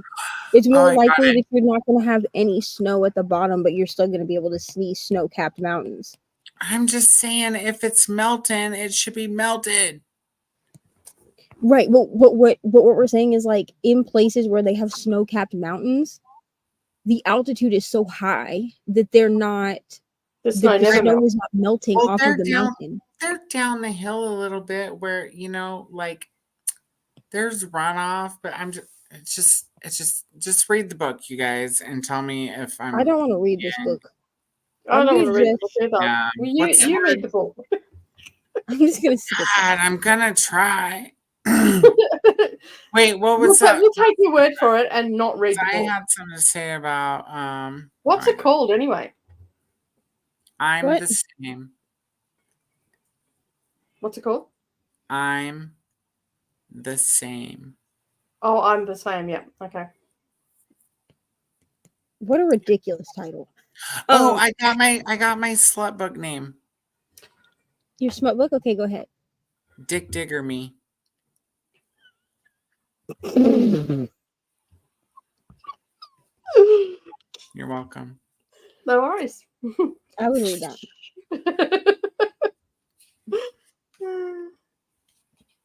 What is the worst thing you've done for revenge when a man has annoyed or betrayed you? Have you ever flirted with his brother or father to teach him a lesson? Okay, well, here's a story. Put super glue in his underwear. I don't know if this was necessarily... I'm going to put this in for future reference. I don't know if this is necessarily my revenge, but I have a nice story. Do you want to hear it? Why not? My ex, which I'm sure that he would... Wow. So sorry. That was huge. Oh, I think Neva's trying to tell us something. We need to leave. You're fucking your face off. Okay, just get off the screen. My ex, I won't tell you which ex. You can try to figure it out. So my ex, as far as I know, still has my name tattooed on his body. Because here's how this happened. He said, we should go get our names tattooed on each other. And I said, okay, if you go first. And he went first, and then I did not do it. Is this Immaculate Conception, dude? Because that sounds like something he'd do. Yeah. It's the same. It's the same dude. You know what I'm saying? Like the Florida rain and all the rest of it. Yeah, it's him. Dude, that shit only happens in Florida. And so then here's no, it didn't happen when I lived with her. That's immaculate conception, because that's the only We way lived in it Iowa happened. at the time. This person is an Iowa ex. And he's now married to someone else, which is great for him, I guess. Yeah. But his wife doesn't like me because of that. Like, it's not my fault that he was a dumbass and went and got my name tattooed on him. You don't get anybody's name put on your leg. I only have one. Listen, I have one man's name on my arm, and that's my Opa. Okay. Mm-hmm.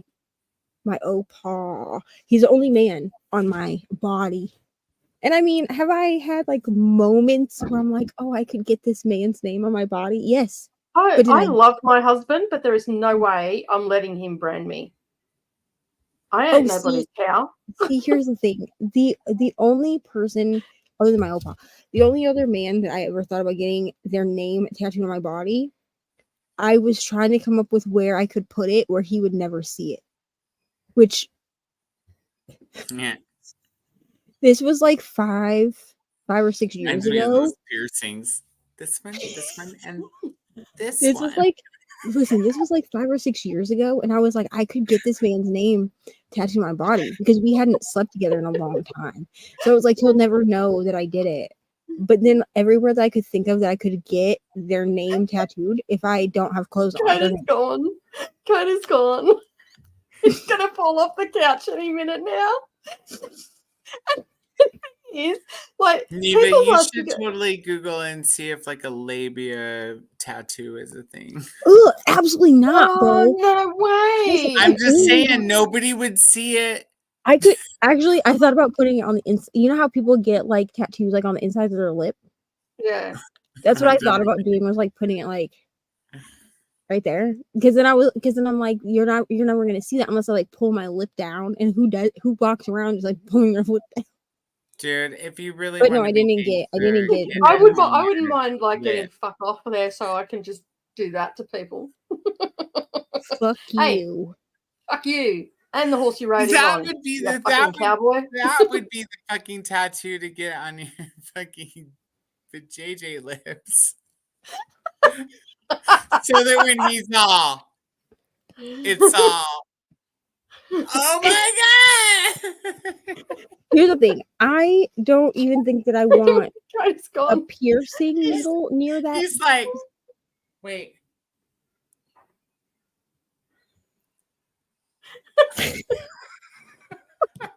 Why the 2 fingers? What's with that? That's him. What is this? He's looking through it. He's looking through it. It's like, dude, why are we using 2 fingers like this? Like, what's going on? Because he's not sure which one he's best with. If someone was going like this to my punani, I would be like, what exactly are you doing, sir? Excuse me, I think you need to go back somewhere else and just go and get some lessons somewhere. This is not an option. To watch a porno because it what makes are you Tom doing? feel any better. There's not a lot of things that are gayer than me, so you don't have to worry about what's happening. That her aunt sewed shrimp into her ex's drapes. But everybody knew what I was talking about. Who uses 2 fingers like that? The guy in the 70s porno I was telling you about that one time. Okay. Oh no. You need to watch Hot Stuff. Oh, no. I cannot. I can't. No. The 70s porno, because that's what he does. And he says to her, listen, I'm going to tell you because it's after dark.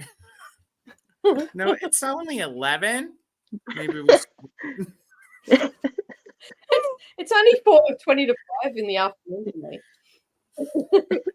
Maybe dark outside yet. Chris said, my aunt broke up with her fiance. Before she left, she sewed shrimp into his drapes. The smell was hideous. He spent months trying to get rid of the smell until they got back together, and she told him. That's a horrible joke to play on. That's not even a joke. So his whole house just smelled like rotting fish, bro. I know someone that did this to their boyfriend's car. They put it under the carpet, under the seat. Shrimp. just a piece, like a piece of, I don't know, I can't remember whether it was a prawn or whether it was a piece of fish, but they lifted the carpet up. I think it was fucking hilarious because we all knew the person and no one would get in their car. But tell me you don't clean your car without telling me. But it was under the carpet, like under the seat. They lifted up the carpet and stuffed it under the seat, so you couldn't see it. But when you clean your car, you don't take the carpeting out to clean it. Was it a guy's car? The fixed carpet, not the mats. Oh. The actual, the soundproofing carpet. That because where your seats go in, there's a little gap, and you can shove shit underneath it. Rank is all I can say. Rank. It's really rank. It's a mean thing to do. It's a mean thing to do, but it was fucking funny. I thought it was hilarious because it wasn't happening to us. That's so gross. So did they ever figure out like what it was? I don't know because I moved away. Fish I moved a lot, so I a lot of time I'd see these things play out, but I'd never see the conclusion. But so many people knew, so surely he would have been told, but at some stage. Unless you all just hated him so much not to tell him. Well, he was a dick. Damn. He was going out with a chick and had been hot and heavy with her for a long time, and then got another chick knocked up. So just deserves it. It just deserves, in my opinion. It couldn't have happened to a nicer guy. It couldn't have happened to a nicer asshole. That's what my stepdad always says. And they don't like it when you say it with a smile. I really, I'm so sorry, but it couldn't have happened to a nicer guy. And you keep walking, and they just don't know what to do. Fucking serious? You're like, my daughter has the same.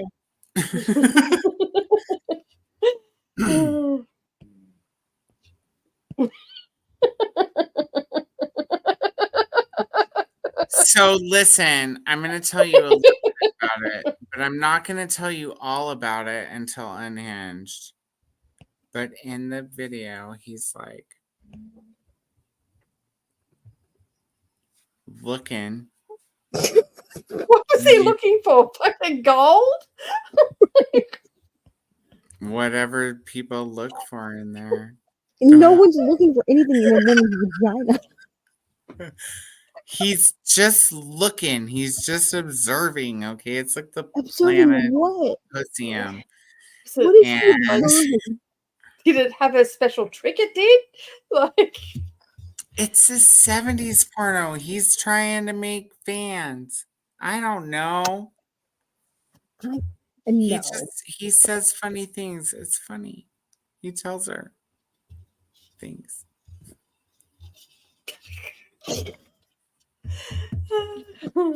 Oh God. And they have those 70s jive voices, so it makes it even better. With their mustache and their hairy backs, the Jack Fur backs. Like, oh, that's a real nice thing you got going on right there. Where they still have their socks on.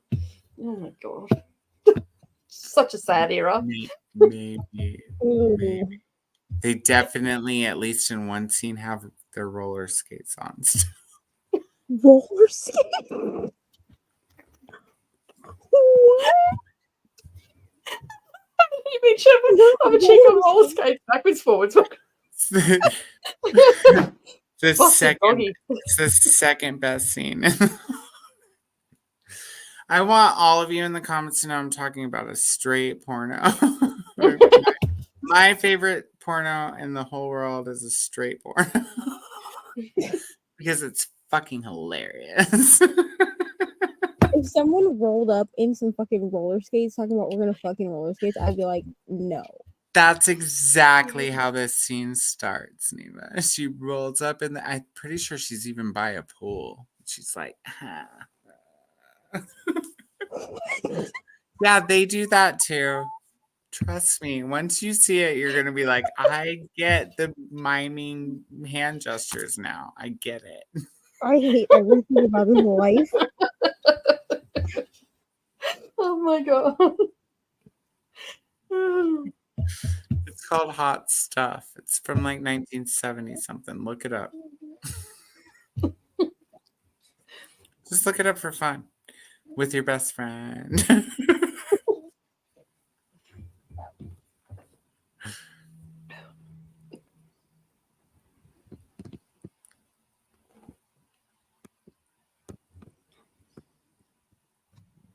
She's talking in her sleep. I don't know what the hell she's saying, but she's like talking in her sleep. She was talking about, I thought I told you to go get that out from the store. I don't know what she's talking about. Brooklyn, do you have a favorite euphemism for vagina?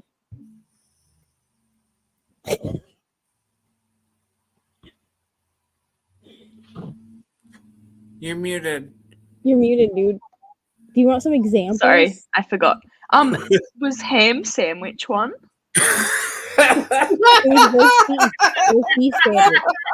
Oh, never mind. That was what Owen said to me after when I was talking to him about it. But I like how somebody asked you your favorite and the first thing that came to your mind. But it was not my favorite.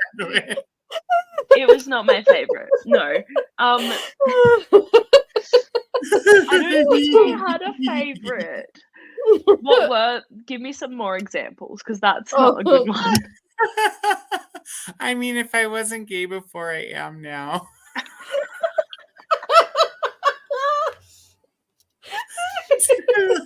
Like, so no thank you on the ham sandwich. Oh, for Christ's sake. I'm not going to be able to look at a ham sandwich the same way ever again. Sorry, guys. Next time somebody hands you a ham sandwich, you're going to be like, no, thank you. I'm good, thanks. Oh, shit. Come on, you can think of it, Brooklyn. What's a good one? There was so many. There were so many.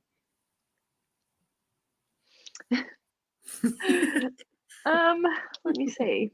Shannon doesn't get to pick on Brooklyn as often as she gets to pick on the rest of us. Yeah, true. I don't know. What were they? I can't remember. Do we have that? All right, give Shannon 5. She'll whip out the encyclopedia. Right, Put JJ names in just a moment. Shannon, give us some Don't forget to go to all the obscure dictionaries.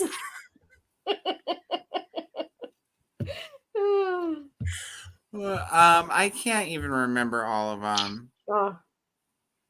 I can think of insults that mean the same thing. Meat curtains. That was my favorite. Curtains, yeah, that was one of them. That's right. That was my favorite. My favorite wasn't even mentioned. My favorite is woofle. Woofle. Which I'm pretty sure might just be the bush and not the whole.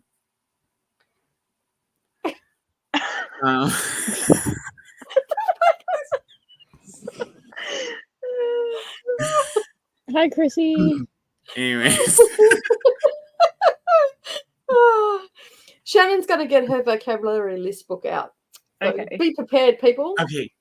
Okay, we're ready. We also need a list for what else should she look up? Synonyms for foreskin. Oh, that's right, the glitter biscuit one. that was where we were naming them. Thank you, Thomas. We thought you left, Thomas. Glitter biscuit. He comes rolling in with a glitter biscuit, like, hey, I was asleep, but now that we're talking about vaginas, here's a glitter biscuit for you. Wolverine. I'm just looking some up too now. Wolverine? Oh. That's a 70s bush. Vagina, if I've ever heard of My smart book wants to be called that. Yes. Wolverine, the glitter biscuit.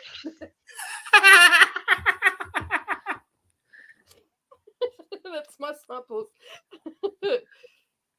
I hope Wolverine has foil letters on the cover. I will. It'd be very sparkly.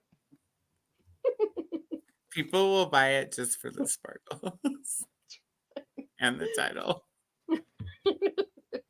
If that doesn't get people to buy your book, I don't know what will. Oh my gosh, that's a good one. Cave of Wonders. Thomas is looking into hot stuff. Okay, good. It's from like 1970. Is he looking up hot stuff? It definitely has a scene where he does this. I know what my book would be called. Wonder Down Under. Oh. I don't know about one. Yeah. It's a good one. Honestly, I would read these books, guys. I'm like, I have a new one, and mine is called I'm Tired, but I'm Trying.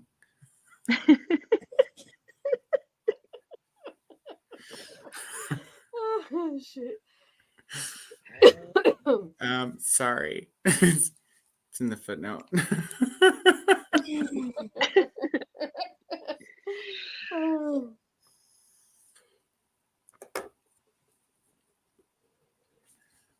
Tuna taco. Was that one of them? Ew. Did That's you say so bad. shoe? Ew. That is. Did you just say wrong. shoe? No. Tuna. As in, the fish Tuna.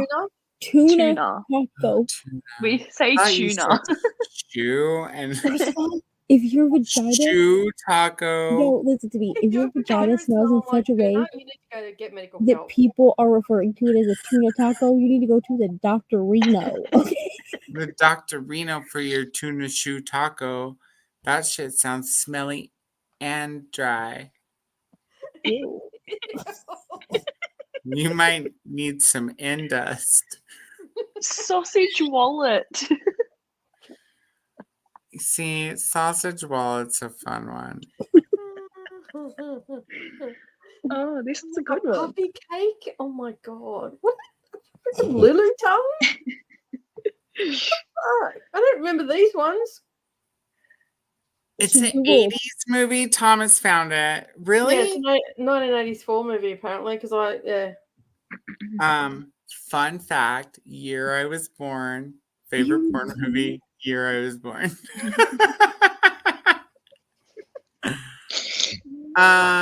Thomas, I'm on Instagram. If you find a link to that shit, send it to me. So you can watch it. You can watch it on nostalgia. It says you can watch it on X Hamster. Oh yeah, I'm watching it now. You guys all found it. I love this. Is what I love about this. Is what I love about girls, dude. Girls oh my gosh, are way dirtier than boys. Always just goes straight into a very scary ad, like straight away. Oh Don't my God. click on it if you're not prepared. The ad or the ad? The ad. What are you watching it on? Because you can watch it on. I don't think so. You can watch it on Spank Bang. Now that's a website for you, Spank Bang. Did you find it too, Neva? No, I'm scared to look. Let me just turn my shit on incognito mode. You should look because you're gonna. I think you'll appreciate it most. You'll appreciate it. You can watch this shit everywhere. You'll appreciate. At least you'll be like, I get why Coda brought this up. It has 10 thumbs down. What is it called? Are you watching it on X? Those are not thumbs down, Brooklyn. Yeah. Those are thumbs in.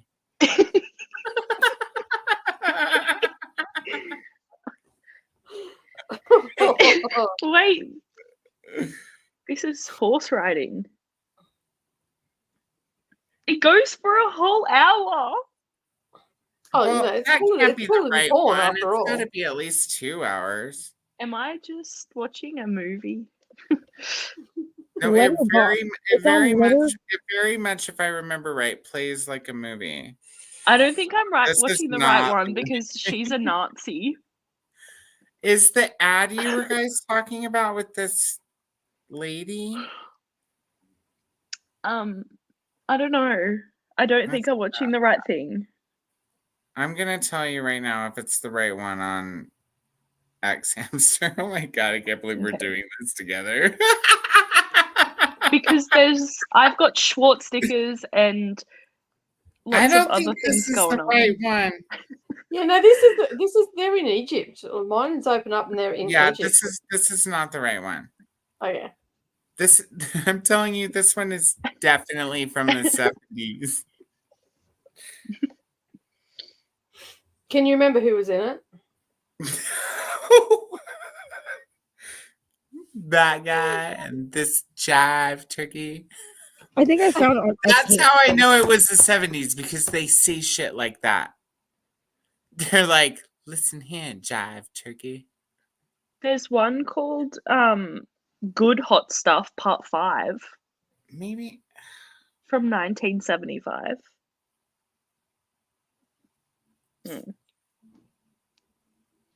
One of these days I'm going to find it. This can't I'm be going to get a virus on my phone from this. I went into private browsing. I don't need this shit popping up in my fucking yeah. People in the comments. Wait. Okay, Thomas, if you found the right one, if any of us found the right one, there's a scene with the roller skate girl by the pool. And I didn't see that skimming through the 84. I'm pretty sure Nicole has the right one on Spank Bang. Okay. And then there's a scene with these. There's a scene with these two black people. And that's the one I've always been talking about, where the guy is like going through her vajayjay like this, and he's talking to her the whole time, like not allowed stuff. Like, you know how it's not allowed. You're not allowed to talk, but that's what makes this porn so funny, is because why does this shit open like we're in the Wild West? And he's thumbing through it, literally thumbing through it, and he says to me, I'm going to give it away. It's too late for Unhinged podcast. He's thumbing through it, and he says to her, that's a real nice whoop you've got right there. And she looks at him in his eyes, and she says to him, and he has Ray-Bans on, 70s Ray-Bans, and she says to him, that's just those rose-tinted glasses you got on, motherfucker.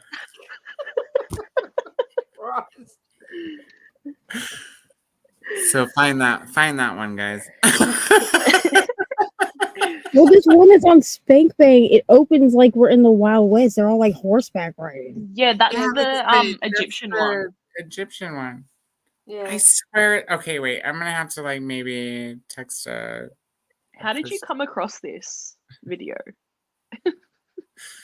Like when I was like probably like between like 13 and 16. Oh, okay. So it's okay.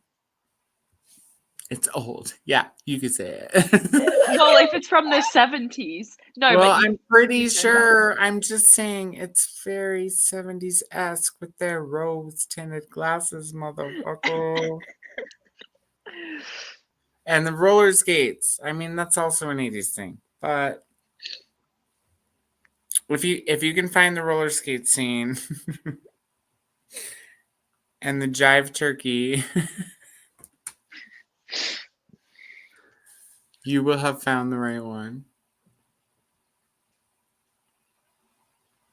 And Thomas says the one on Spank Bang. Okay, so if you look up hot stuff, actually do is there a movie called Hot Stuff? There is a movie called Hot Stuff that came out in 1979, but that's an American action crime comedy.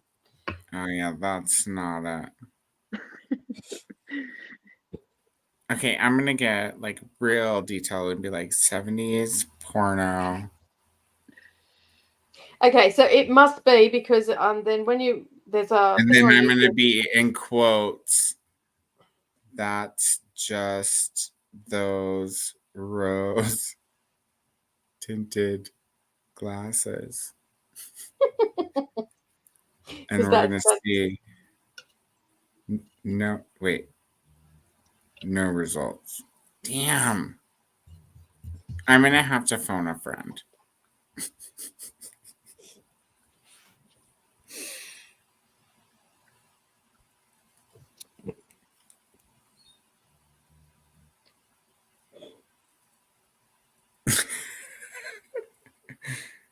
Okay, wait. I'm just This gonna. is the weirdest Hold on. friendship building I've ever done in my life. What did you do on Friday, early Saturday morning? Oh, I was on the internet looking up a porn movie with my friends. Porn we used to watch when we were young. I thought it was called Hot Stuff. It was like in the 70s. Finding a friend. And it had that scene with the guy thumbing through the girl's vagina, and she was like, "That's just those rose tinted glasses, you don't, motherfucker." Tell me what that porno is. Phone a friend. What? I'm dead, girl. Phone a friend on live internet. I'm not drunk enough for this. Me either. What happened to the? We have to open more wine. I have to go look and see if there is any more in there.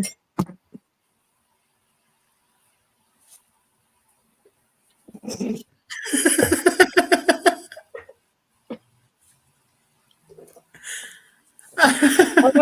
did my nails today, and I think these are the best ones that I've done in a while. Cute.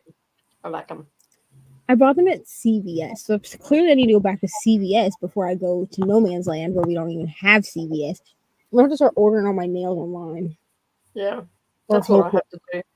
Or hope that Walmart has them, because I really do not want to pay the pricing to like get them done every 4 weeks. Yeah. That's really bad for AliExpress too. If you look at the nails on AliExpress, they're like press-on nails the same, and that they're so cheap. So here's the only problem that I have with buying them that way. So I buy them from like the Kiss USA like website or whatever. Mm-hmm. Yeah, I get them from Kiss, yeah. And I just buy the ones that come like with the little tubey of glue. Yep. Which this glue is honestly awesome. So I don't know why I keep buying other glue. But anyway, this is what I use. This is what I buy. And then I don't have it in front of me, but I have like the glue off, which you use to like remove them. Yeah. But I buy them because here's like the box. Right. So I buy these. Kiss is the best brand on the market. Like I agree. Yeah, but it's because I need boxes that have the 28 nails. My fingers are really small. Mm-hmm. And so I have to buy the one. So like if they have less than 28 nails in them, the sizing is too big. So I can't wear them. Because you have to use these ones for these ones. Mm-hmm. Right. So like my sizing in the Kiss nails, this is a 13, which is the smallest, right? So it's a 13, an 11, a 10, a 12, and then my thumbs are two different sizes. We're not going to talk about it. But this thumb is a 4, and this thumb is a 3. Everybody's thumbs are bigger. One's bigger than the other, right? One of my thumbs is bigger than the other one too. Your dominant hand. I thought it was just me. You can't turn him right. Because my whole life I've like sucked my thumb, which that's like, really embarrassing. But no. Maya's actually deformed 2 of her fingers from sucking because she sucks her fingers. Yeah, well, this thumb is like you can see, like it's like flat. Mm-hmm. See, it's like flat. Yeah. Anyway, but everybody has one thumb bigger than the other anyway, because your dominant hand is actually bigger than your non-dominant hand. Is that kind of like every? Is that everybody? If you're right-handed, the whole side of your right-hand side of your body is larger than the left-hand side of your body. Only slightly, but it's larger. Is that why? That explains why I'm taller on this side. So that's probably got to do with scoliosis, but that's a whole different subject. I do have that also. Is that why every biological woman has one boob that's bigger than the other? Yeah, my right boob is slightly bigger than my left one. Everybody knows about the mama and the baby, dude. Bro, here's the thing though. Okay, I'm like buzzed, so y'all watch to learn something. So I breastfed all my kids, right? And I need to know if this is a thing that happened to anyone else. So so my right boob is bigger than my left one. Okay, I'm right-handed. So whatever. But my right armpit would swell up to the size of a golf ball. And it freaked me out because this would happen if I was like engorged, right? Like there was too much milk. And I went to the doctor. You've got glands that run up the side of your boobs into your armpits. But my left doesn't do that. Like it doesn't swell up. And so one breast also produces more milk than the other as well. Right. So I went to the doctor because I'm thinking I have like a tumor. Like I'm freaking out. Okay. Because no one told me that this was a side effect of like anything. You know what I mean? Clearly women do not share true stories about birth and all that stuff. So it's because women are bitches. Have you not worked this out yet? So with all my kids, I had male doctors. I don't know why this was like a thing that I did, but I did. And he's like pushing my armpit like this. And actually you can tell like if I'm wearing a tank top, sometimes you can see that there's like extra, like it looks like it's stretched out slightly. And he was like touching it and like pushing on it, right? Which was like expressing milk. And he was like, oh, you just have extra like milk ducts in your armpit. Yeah, well, you've got glands that go all the way up into your armpit as well, which are connected to your boobs. Like that's why when you're a teenager, when you're a young girl and you first get your monthlies and your boobs get all sore, you actually get sore up in the armpits as well. I always do. I get sore in there. Yeah. That's so weird. I didn't share my boobs with my children. And that's because one of my friends said, you're so lucky because she goes, at least your nipples point in the same direction. Mine go like so my nipples also point in the same direction. It's just that like the more kids I've had and like the more I've aged, because like people can't tell anything now. So I get like weird, like because I'm always wearing like a hoodie. And you can't see anything down here. Like I'm a very large breasted person, especially for like my like the size of the rest of my body. Like I'm a very large breasted person. So they kind of just have like started like drooping. Like it's fine, I guess. But like it's to a point. Gravity's real. I'm like to the point in my life where like I don't like wearing a bra. Right, but also like I can't go out in public without a bra on because my boobs are too big for that. But also, in order to buy a bra, I have to spend like $85 on one bra. Well, and the more you don't wear a bra, Neva, hate to break it to you, the more gravity's gonna work. So here's the thing, actually, it's better for you not to wear one. No, I believe that, but there's still gonna. I don't really give a shit about gravity, to be honest. Because when you need to put them back on again, that's what you got push-up bras for. You just whack one of those. Because here's the thing, do what you got to do. I'm just saying, don't be saying they're getting saggier. No, I mean they do. Like that's why. It's going to continue. Just so you know, it doesn't matter how many bras you wear through your life. When you hit 50 and 55, shit's heading fucking south, and it's heading south far. To be real, even if you're that goes for guys too. Yeah, even if you're a person who wears lots of things, it's better for your body to not wear a bra. I've actually found that like the women in my life that I know that were like super diligent, like to the point that they would wear like sleep bras, like to sleep in. Their breasts are in much worse shape than mine.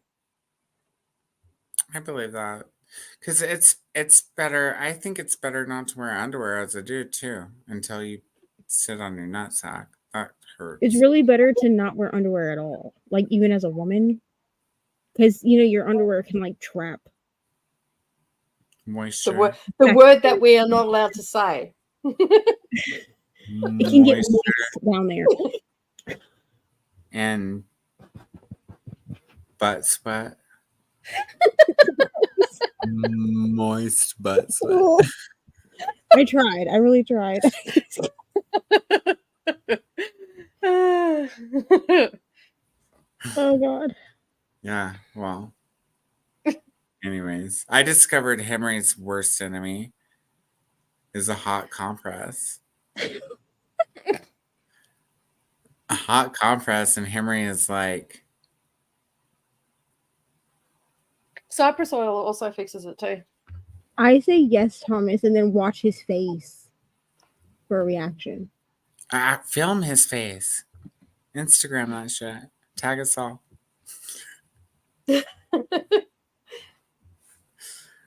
I would ask what they were looking for. Like, what is the 2-finger routine? The thing that you were doing. Oh, the thing. Oh, there's a name for it? Shannon's giving me. I mean, there's a lot of reasons this could go this way. Just saying. Like, maybe nobody did the hot compress that day. Here's the thing. The women in my family are all... Like, Shannon, to be honest, the women in my family all have very large breasts, and so I've just come to the conclusion that that's just what it is. Like, the women on both sides of my family, like, it just is what it is. Like, honestly, I need to get a reduction because they hurt. I don't even know how to respond to that. Well, I responded for you, so it's fine. I'm just looking at it. I'm like, it's like a deer in the headlights. I'm just looking at that sentence going, see, like, the brain's just glitching. This is a safe space, Thomas. This is a safe space. You're allowed to share whatever you want. It's fine. I just don't want to see anyone naked. No offense. I'm sure you all look great. Whatever you want here. Please believe me. I'm sure Katie is so glad that she missed this tonight. Okay. She said she was going to watch the replay. So she's probably not eating breakfast. Hi, Katie.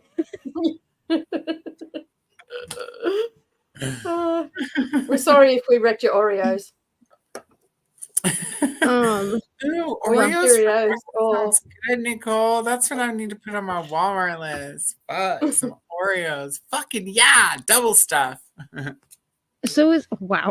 I would love to eat Oreos because they taste fucking phenomenal. But as soon as I eat them, I get migraine headaches because I don't know what you all put in your shit, but in your food, but whatever it is. You know, just trans fat and plastic. Yeah, right. But then they do it every time. But technically they are what is that? They're like vegan. No, they're not vegan. I don't think. They are. They're vegan. Yeah, they're vegan, right? And pretty sure they're trans fat free now. Yeah, but they've also always been vegan because like my vegan friends eat Oreos.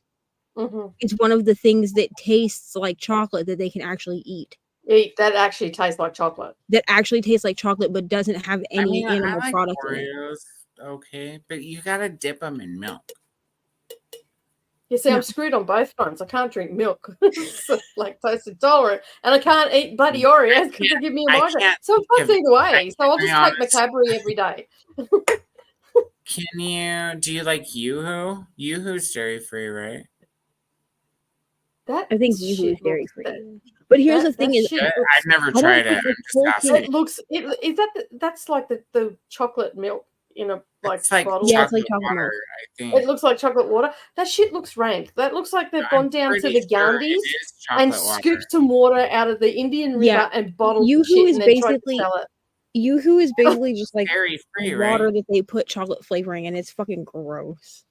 It looks gross. That's what a Frosty is, y'all. Surprise.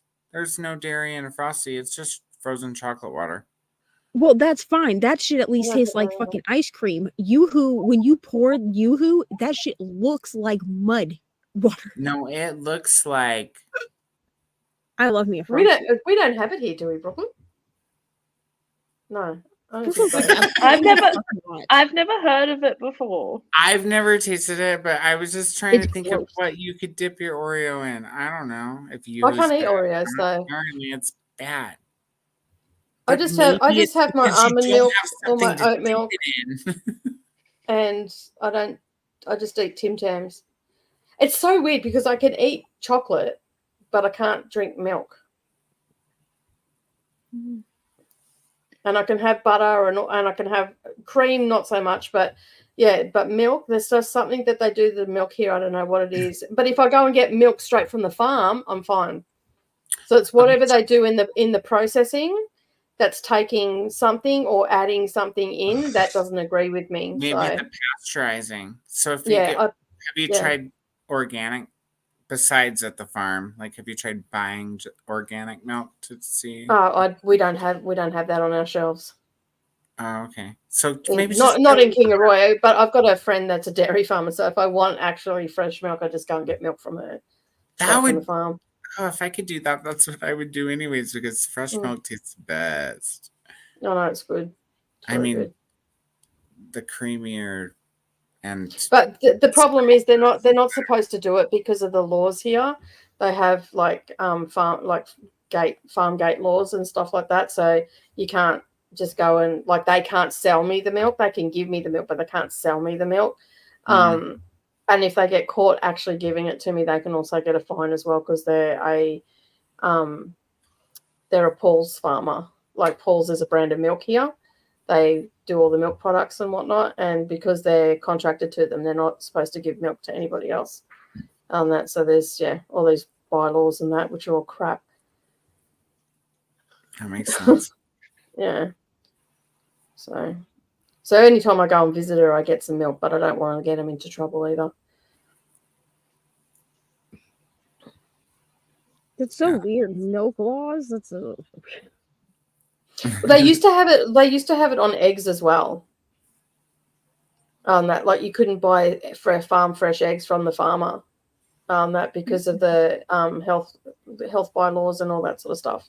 There was a big hoo-ha about it in the late 80s because the farmers weren't getting the price that they needed for the eggs and all the rest of it because the supermarket chains were locking them up and on price and stuff. And then basically they were, to make ends meet, they were selling to the public, and then the government stepped in and stopped them from doing that because, you can get really sick from eating eggs straight from the farm if they're not cleaned and all that sort of stuff. And people are just stupid.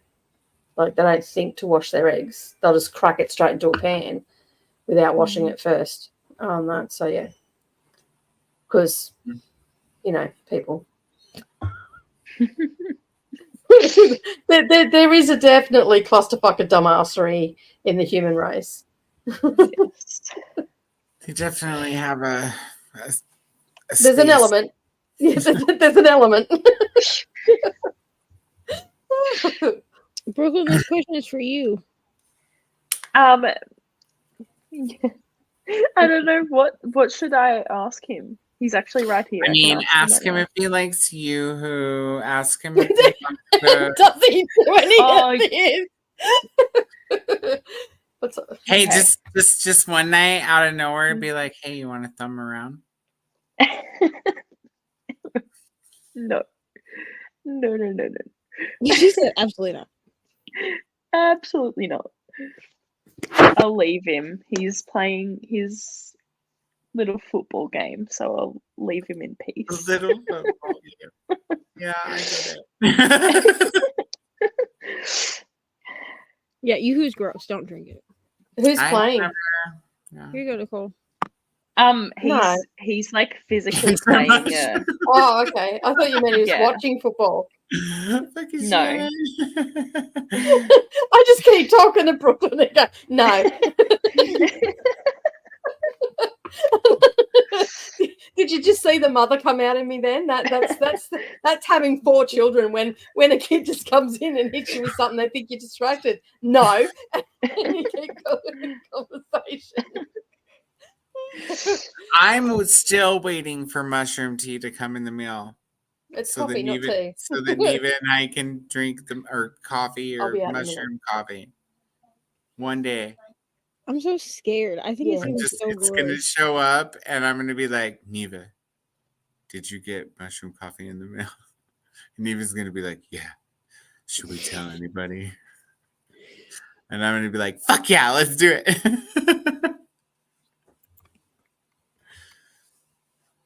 We're going to be high on mushroom coffee. It's going to be great. Okay.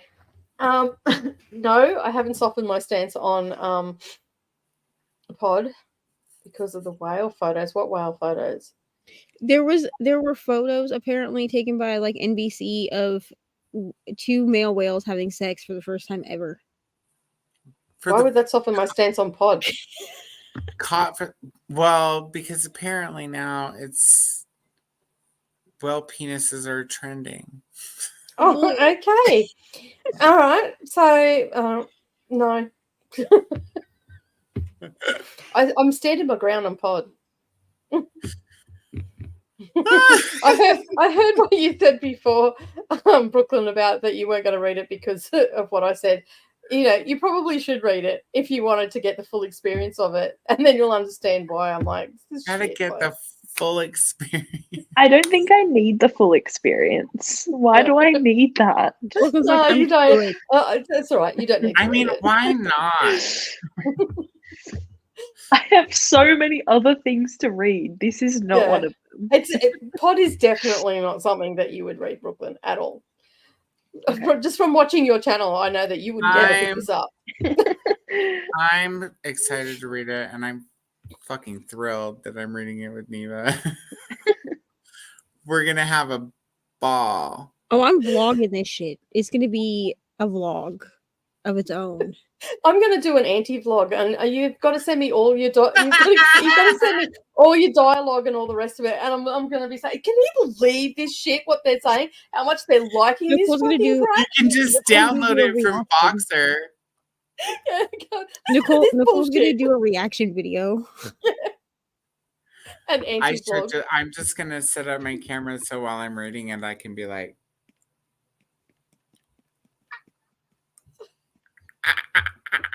Oh yeah, because I'm definitely gonna have a camera before we start reading this. So I'm just gonna set this up as like a B-roll. I'm just gonna be like reading on my Kindle, and I'm be like,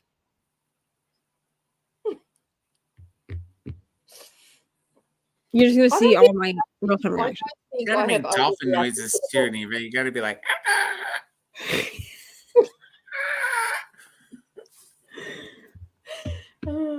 I don't think I've overreacted to the book at all. I may have. I possibly could have. Who knows? That I guess we'll find out. But I'm still going to be sitting there going, "Can you believe these two?" That's fair. That's fair. I still don't know what sound a clam makes, though. I don't know either.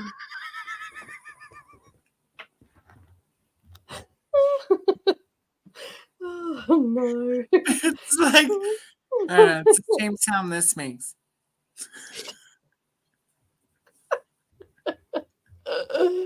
Oh shit! I'm gonna do them all, but y'all have to sign up for Neva's podcast for Patreon. For all of I'll even throw in some Velociraptor in there when we're done with pod. It's my favorite noise to make.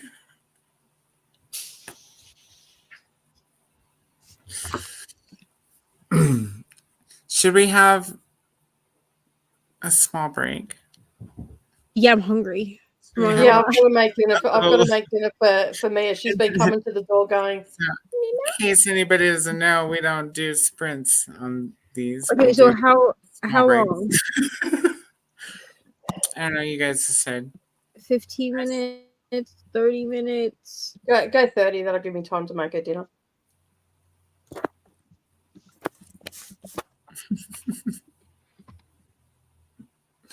I'm gonna also eat second dinner. So good. I'm not gonna make a salad. I don't know why. I still have leftover Thai food because I always order 2 entrees, which is 3 times as much as I need. And I'm like, thank you. Eating Thai food for 3 days. Good.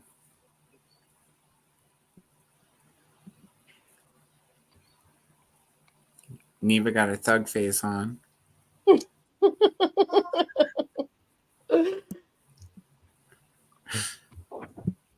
is my computer doing? Okay, here we go. Do you want me to share? No, I got it.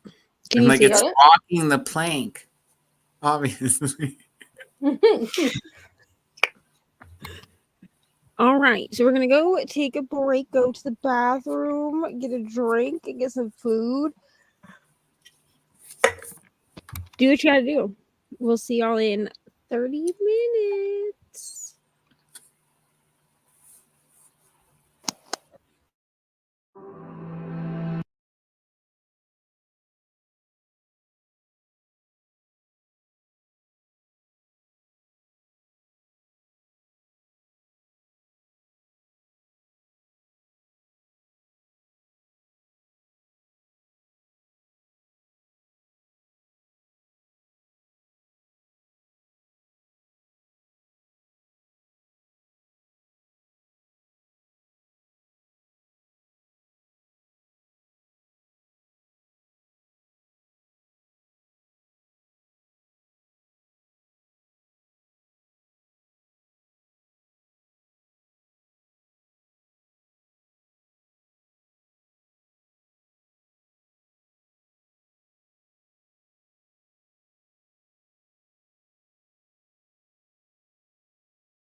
Hello.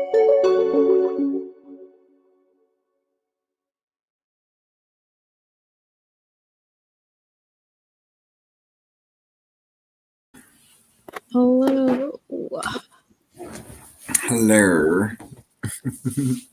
What did we do? What did we accomplish? Anything? Nothing? Yeah, no. I ate a little food and I started Aquaman 2 because I thought maybe there'd be something to laugh about. But it's just got started, so I've only laughed once. How about At like how bad it is? Yeah. Yeah. Okay, that's good. I didn't do anything. I ordered some dinner. I'm getting some Chinese, so that'll be fun. And then I brought our bed out here in the lounge room, like our mattress, because I was sick of being in bed all week. So I brought the bed to the lounge room. But then it started to annoy me, so I had to move it back in. So that's what I did as well. So. I ate a salad. Nice. I read like a I finished the little chapter that I was on in my book. Which is fine. And then I watched like a YouTube video. Nice. Yeah. I don't know Nicole. She's probably still making supper. Yeah. But yeah, so that's what I did. And then my friend texted me and he's like, "Hey, are you around?" And I was like, "Yeah, weren't you working at a concert today?" And he was like, "Yeah." And then he's like, "What are you doing?" And I was like, "I'm on a live stream." And also dealing with the fact that, I mean, he knows this person is in jail, but like, so I had to explain about that. And then he was like, "Well, what are you?" So this friend that messaged me is the friend that I'm going to go see Jelly Roll with. Okay. So I was like explaining about that, and then he was like, "What are you gonna do about that?" And I was like, "With nothing. What am I supposed to do? Like, I can't go break the guy out. I mean, I could, but I'm not trying to." Yeah. So. Oh, and I tried to text his brother, but he didn't answer. So he's either asleep or he's playing World of Warcraft. I'm guessing probably World of Warcraft, to be honest.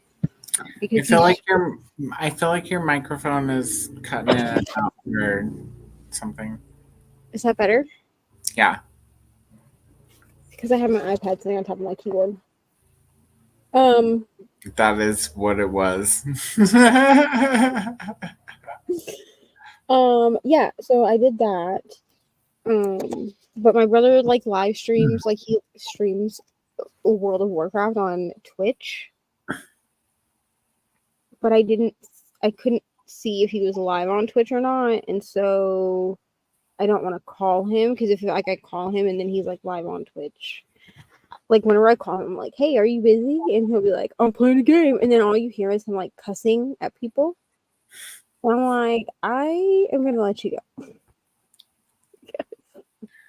Maybe just text him. Yeah, I did. Well, I did, and he didn't answer. So he's either gaming or he's sleeping. But I'm guessing he's probably gaming, but he doesn't always check his phone. So I also contemplated taking out a diamond painting, but I'm not going to because everything's packed up. Yeah. But I really want a diamond paint though. I thought about that earlier. I was like, and I have a new puzzle. Somebody gave me a puzzle, like a 1,000-piece puzzle, which I haven't done a puzzle in a long time. I was like, that'll be fun.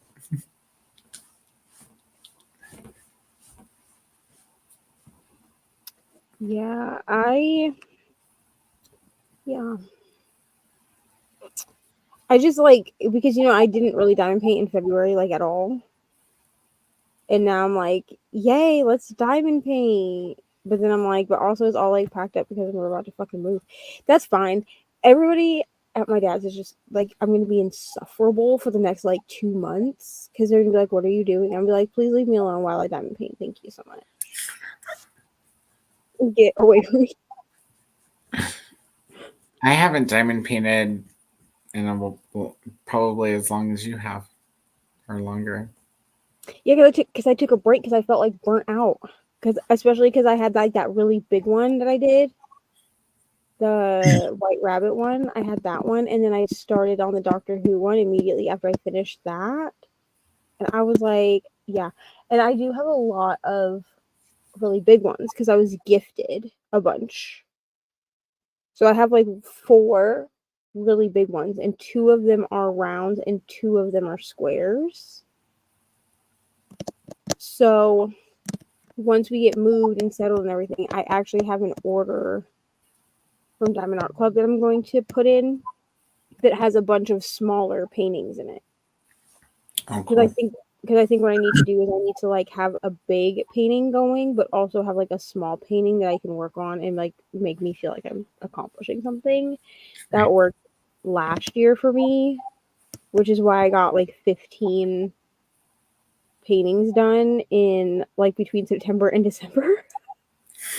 Was because I was doing because I would have like one big one that would take me like a long time to work on, but I would do like 6 small ones in between. Like you're reading. Yeah, except I have got to stop doing that with reading because with reading it just stresses me out. Honestly.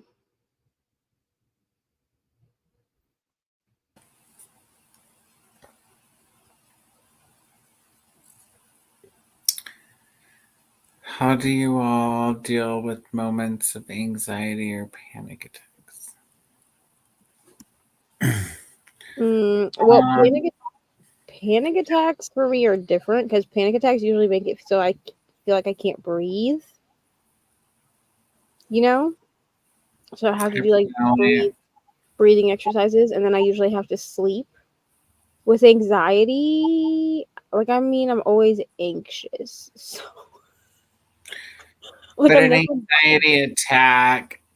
So I think she's saying either or, but I feel like there's a small difference, right, between an anxiety and a panic attack. I think like a panic attack, you're right, like there's like some kind of hyperventilation, but anxiety attack, so without the hyperventilation, like an anxiety attack for me is like it's debilitating in it's hard to describe, like a fog comes over your head and can't think straight. So for me, anxiety, you don't necessarily have the hyperventilation like you do with the panic attack. Yeah, for me, anxiety attacks are coupled with intrusive thoughts. So my mind just spirals. And actually, a lot of times people won't be able to tell, like, unless they know me well enough to know what my tells are for an anxiety attack, it won't look like I'm having one. I'll tell people, like, so I'm hyper aware. So if I'm having an anxiety attack, I'll just tell people. I'm like, I'm having an anxiety attack. There's nothing you can do to help. Just leave me alone. And so like with anxiety, I usually need to lay down for a minute, like because I get like this crushing feeling, like overwhelmed, can't think, brain fog type of thing. Yeah. So my panic attacks make it so I have to lay down because it'll feel like I can't breathe. So I have to like lay down and breathe. But you can tell when I'm having a panic attack, which I have much less often than anxiety attacks. With anxiety attacks, I usually have to lay down, but it will look like I'm just like mindlessly doing something. Like I'll mindlessly scroll on my phone while I'm having an anxiety attack because it's also coupled with the intrusive thoughts. So I have to try to find a way to turn my thoughts off. See, for me, they go so rapid and so quick that when I go to lay down, it's not to do something to distract me, it's because I'm literally made myself so tired at that point that I have to, like, I'm tired. It gets me physically tired when I have an anxiety attack, because sometimes they can last for a really long time. Like before things escalated to the point of being outside of this house, it was just like I was having like a 3-week anxiety attack, like an anxiety attack for like 3 weeks straight. Just eventually, I think you just shut down, and sometimes there's nothing you can do to deal with either one. Yeah. Panic Sometimes it's attacks, like you have to breathe. Like I literally have to sit down and do like Lamaze style breathing. Like yeah, I'm the same. Like it's not even the emotional part of it. Sometimes it's like the physical feeling. That's what gets me the worst. And I have to do the breathing, and like I need to be like cold because I get like really hot and like bothered and just like so, I don't know, just sweaty and just annoyed like that. So I need to become freezing and breathe. So when you're having an anxiety attack, your body turns off or your brain turns off certain parts of your automatic functions. And so that's why sometimes you can sweat profusely or be too hot or be too cold when you have anxiety. Like when I'm having high anxiety, I almost always know instantly because I get the chills. It could be 75 degrees in this house and I'll still be cold. So I know that I'm having anxiety in that aspect.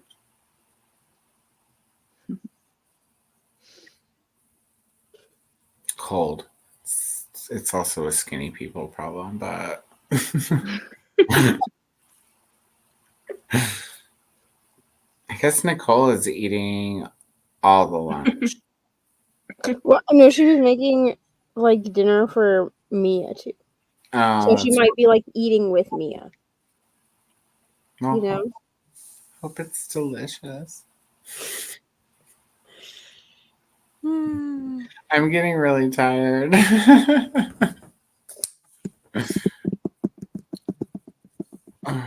Honestly, should have taken a nap today. I know better. Right. Like honestly, I was thinking the same thing. I was like, damn, it's like 3:00 in the morning, and I feel like I'm just like Dude, like an hour ago, I thought it was like way later. I looked at the clock and was like, it's only midnight. Also, to anyone that was on Sprints with me and Brittany yesterday, if you went to Gigi and Bo and bought things, sorry, not sorry. I just want to say that out loud. So, for anyone who doesn't know who Gigi and Bo is, so Gigi and Bo is where I get all of my, like my bookmarks, but I also buy Kindle stickers from her. So like all, not the background's from somewhere else, but the actual stickers themselves are all from Gigi and Bo. So like this one, hold on. So like this is like Pedro Pascal down here. And it says, oh no, it's not the baby girl sticker, because I have this same one and it says like baby girl at the bottom, but that's not that one. And then this one says fuck Tamlin. If you've read ACOTAR, you know. This one is just like a smut sticker. This one is like smut tropes. So it's like a book stack and it says like smut, reverse harem, touch her and die, age gap, fated mates, enemies to lovers, praise kink, trigger warnings, morally gray, and something else. I don't know what that last one says. Dark romance, I think. And then this one says stay at home and read dark romance. Well, she hasn't had stickers in, I don't know, like almost a year, I think, because when she redid everything and she moved, so she's on Etsy with her bookmarks, but she decided she wanted to open up her own website because Etsy takes like astronomical fees. So when she decided to move to her own website, she stopped selling stickers. So I've been waiting for her to come back with stickers, and she dropped stickers yesterday. So I went over there and looked to see what she had, and I have $50 worth of stickers in my cart, which I will be ordering once we get settled. Okay, she has one that says "In my hockey romance era." I'm sorry, I had to. Perfect for you. Yeah. Listen, I also, when people ask me where to get bookmarks from, I do tell them to get them from Gigi and Bo. They're very high quality. Like even the bookmarks that I have here, I'll show you the bookmarks that I have from her, because the bookmarks I have are old ones. By that I mean like before she switched everything over. Oh, that would have been terrible.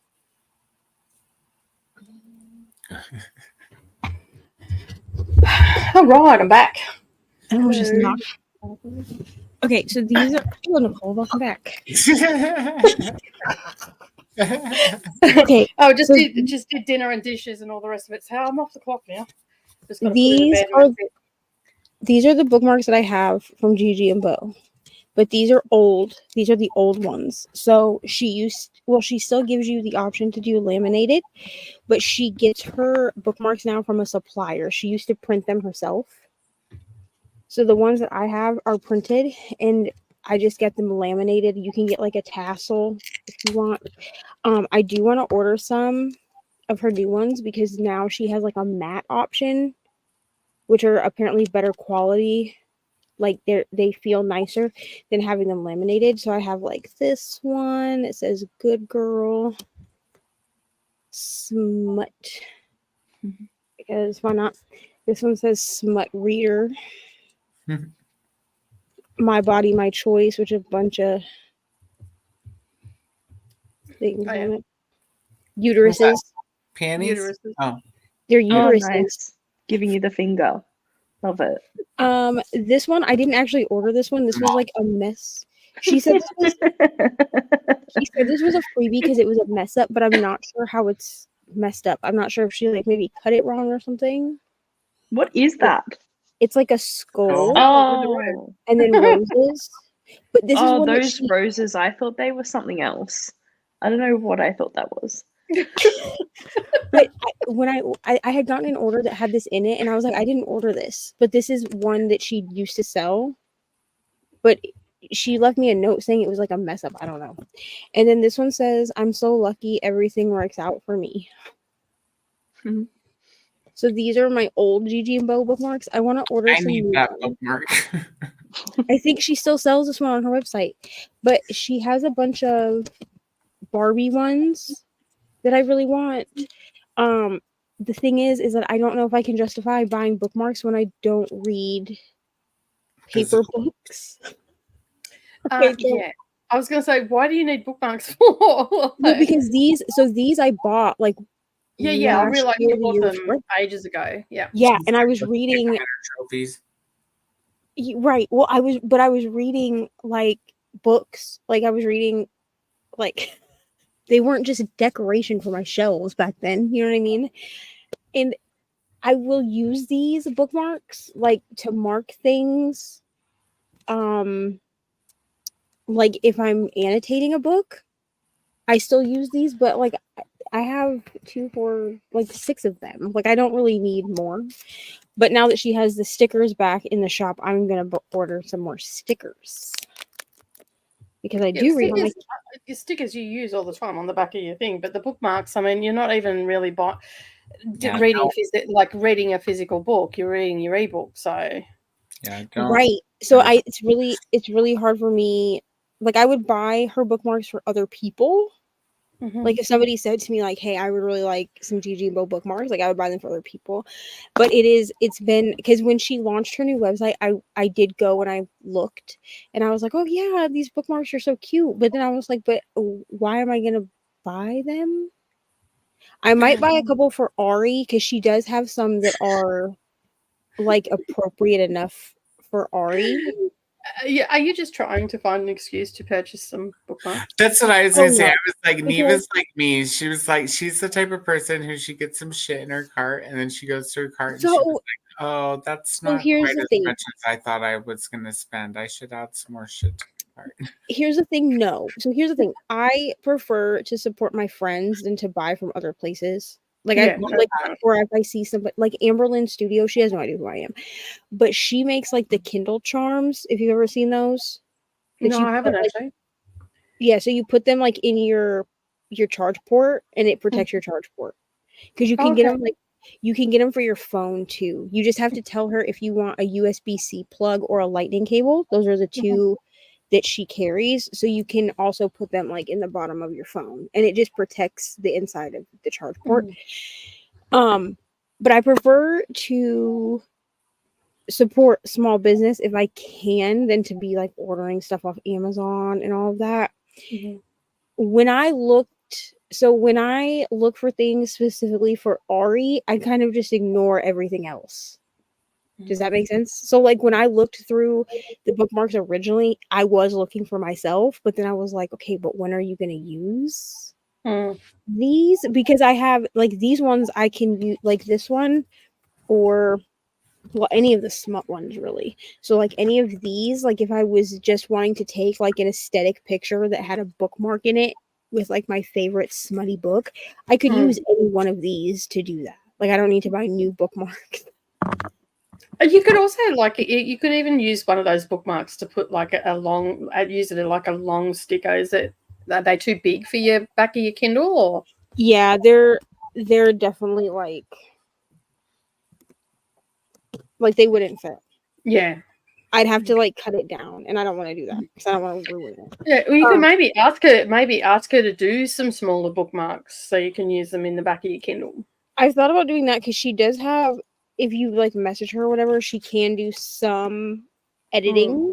Like I have one somewhere. I don't know where it is at the moment, but I have one somewhere that says. I think it says like smut lover or I love smut or something, and Ari's convinced that it says I love you on it and keeps trying to convince me to let her use it. And I've messaged Brittany from Gigi and Bo before, and she said that if I wanted, it would cost like a couple dollars more, but that I could have her put, that I could have her put like Ari's name on one, as opposed to like. You could do that. But when's her birthday? May. You could get one for her in May. But I was looking, like she has princess bookmarks, you know, like she has like Belle, and she has like Taylor Swift bookmarks, which like I like Taylor Swift, but I don't want to own a Taylor Swift bookmark, to be honest. Like I would buy Brooklyn a Taylor Swift bookmark. How was the concert, Brooklyn? I haven't seen you since you went. It was very good, except I got very sick from it, so but it was worth it. It's worth it.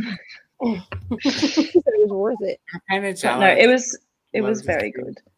And we were like sitting next to one of those tents, and it wasn't the VIP tent, it was just like one of those sound ones. And then halfway through the concert we looked over and Taylor Swift's dad was sitting in there. And then he ended up just coming over and saying hi and giving us like a few things, and yeah, it was like pretty cool. That's awesome. Yeah. Didn't he get arrested at some like? Yeah, like the day after that, he got like done for assaulting a paparazzi or something. Yeah. So if anything's gonna happen, it's always in Australia. Yep. Yeah, it's always in Australia. They'll get arrested for smashing a paparazzi or doing something stupid. Like sports people, they get here from wherever they come from. They get here and they drive their Ferraris at 300 kilometres an hour through the Gold Coast and wonder why they get it confiscated. Because we've got hoon laws here. So if you get caught, I don't know about anywhere else in Australia, but here in Queensland, if you get caught hooning in your car, they confiscate your car, and if it's bad enough, they crush your car. What? Yep. If it's bad enough, they'll crush your car. What? Yep. They impound it and crush it. That my partner through a YouTube video, got taken to court on the hooning laws because he built a Jag with a blown motor, and he took off really fast, and because he was working on it, blew a little smoke, so it looked like he was doing burnouts in it. And this police officer from bloody Gympie hunted him down. Like, she's seen it on YouTube and knew that he was in Kingaroy and basically hunted him down. I'm at home, the coppers knock on the door and go, "Is Brendan here?" I'm like, "Nah." Denial. Straight away, "No. Can I help you with anything? We need to speak to Brendan Reid." And I'm like, "He's not here." He wasn't there. And Savannah's inside dialing the phone going, "The coppers are here for you, Dad. What have you done?" And it turned out that he just went down, and they took him to court, and I think he got like 2 demerit points off his license and a $400 fine on that, because technically he wasn't really hooning. He was test driving a car and it was just blowing some smoke. But man, she was all over him like a rash. She just wanted to hound him and just kept chasing him down and kept following it up. And like in the end, I was like, "You just need to go down to the police station and hand yourself in." So yeah. Wow. Yeah. And so because the hooning laws got so, like, a hoon is someone in a car doing burnouts, donuts, drifting, all that sort of stuff, like street races basically, right? And so the police the government brought in hooning laws. I don't know if it was like down in New South Wales, but here in Queensland it's pretty bad. They just basically, if you get caught going a certain, like you're in a speed racer car, so like a Fast and Furious car, if you're in that and you're caught speeding and whatnot, they charge you with hooning, like a hooning law, which means that they can then confiscate your car on the spot. So they'll have a tow truck turn up on the side of the road and take your car and impound it. And then if you're charged with enough serious offences, then they can turn around and crush your car. So it has to go to the courts and everything like that. But once it's gone into the courts, then they can crush your car. And there's been heaps of dudes that have lost like priceless cars from hooning laws. God. Yeah. They don't mess around, Randy. They crush your car, but they don't shoot you on sight either. So, yeah. You got to wait up. Chris said the coping mechanisms are very personal. I find them breathing exercise make it worse. Yeah, some people do. For me, breathing makes it so that I have something to concentrate on. Mm-mm. It depends too. Like if you're having, it just depends. If you're having like a mental attack where your attack is in your mind and it's mostly with your thoughts and that's what's overwhelming you, then breathing might be hard. And it might make it worse because having to concentrate on something can just add to the fog and the overwhelmed feeling, right? Yeah, but for me, my anxiety, that's my anxiety. That's like, I don't have, like, my panic attacks aren't mental. That's what I mean. Because a panic attack by nature is a physical response to an anxiety. Yeah, there's an anxious moment. The breathing only helps when I'm having a panic attack. If I'm having an anxiety attack, no amount of breathing is going to help. I can breathe just fine. Right, exactly, and that's what I was trying to say. Is like with an anxiety attack, the breathing probably would make it worse. But with a panic attack, sometimes you need that breathing to actually breathe because you physically cannot fucking breathe unless you can remind yourself to do it. I don't think I've ever had a panic attack. I'm anxious all the time. I've been anxious since I was 5, so I just push through. I think some people, and I actually withdraw from society. So if you see me, if I go missing, it just means that I'm dealing with some shit and I'm just dealing with it myself. I get in trouble all the time off my real life friends, like in life friends. I get in trouble all the time. What the fuck are you doing? Talk about it. But I've never been one to talk about it. I just deal with it. And then I have one friend that just asked me a question and I just break down and cry on her. She goes, "I didn't want to make you cry." I'm like, "Well, you did." Thanks. But yeah, I just sort of, I don't know, I just push through all the time with my anxiety. I mean, that's what I have to do with my anxiety too, because otherwise I would just not leave my room ever. Same. Because I'm always anxious. So, like... And that comes from childhood trauma. Like, both you and I have been through substantial childhood trauma. Mine from a very young age. I mean, my whole conception was trauma. Like, my whole existence started with trauma. My mum being raped, and that's how I was conceived. So, and she was only 16 at the time. And then I lived with my grandparents, and then I was taken from that environment and placed with my mum. And so there's just been constant violence and trauma. And so when you're in that state of anxiety all the time, it just becomes the norm. And you learn to push. I mean, I'm only speaking for myself. I've learned to push through because, as Neva said, if I didn't learn how to do that at a young age, that rightly or wrongly, it doesn't matter. Like, if I didn't learn how to do that, I would never have been able to function as a human. It's a survival mode thing. Yeah. It's why I can look somebody in the face and say that I'm fine, even if I'm like really in survival mode. I'll be like, "Hey, I'm good. What's up?" I think it's. Or I sit there and go, "No, you're not." Yeah, I think that it's an important skill to have to some degree. Like, I think there comes a point where you're avoiding things. But I think as far as coping goes, it's a good skill to have, right? Like, a lot of kids these days are missing that. And that's why a lot of things they can't cope with, or they can't. There is definitely a heightened sense of anxiety with kids today. Like, they are definitely on a different level of anxiety, and I think that has a lot to do with social media and the media, not just social media, but also media as well, because we're in an age where we are constantly bombarded with everything that is going on in the world. You know, from kids. I don't think it's just what's going on though either. Like, we're so hyper aware and hyper. We have to be because now. There's we do have to be, but what my point is that, like, nowadays people know if they're having mental issues or mental anxiety, right? And so it's labeled now. It's when Nicole and I were young, it was like, you are what you are and you get what you get. And somehow, if you're, doing the right thing, you figure out how to be okay with what you got. And your cards were dealt with you, and that's it. Suck it up and get on with it. That was the same when I was young too, because I didn't get official. The only thing I was officially diagnosed with when I was diagnosed with ADHD when I was 8, which wasn't actually, it was only a partial diagnosis, and that was because that was all that they had to diagnose me with. I didn't get any other.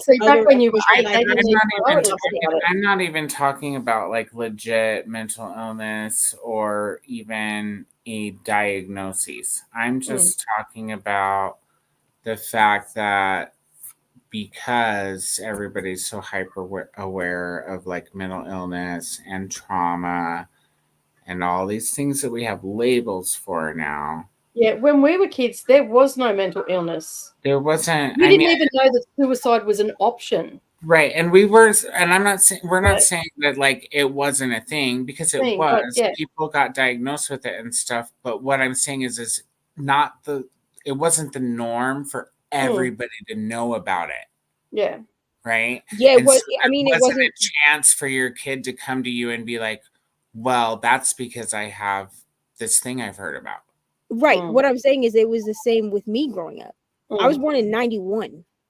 Until the early it was probably only really 2012 onwards that we really started to face the fact that, there are many different levels of anxiety, mental illness. There's all these layers to mental illness that people just didn't know about.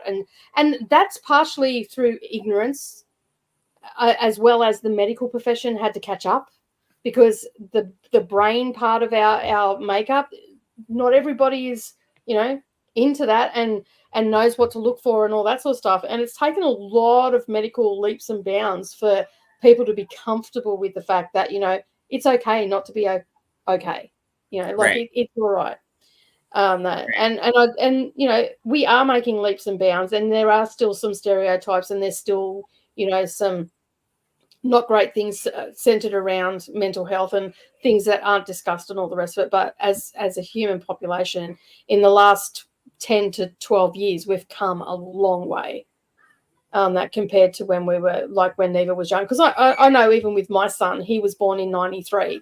There was no help for him. He has ADHD, oppositional defiance disorder, and a doctor once told me that he was a psychopath in the making. I don't exactly know what to do with that diagnosis, but anyway, moving on. And that's how it was, you know, like you just go home and you just deal with it.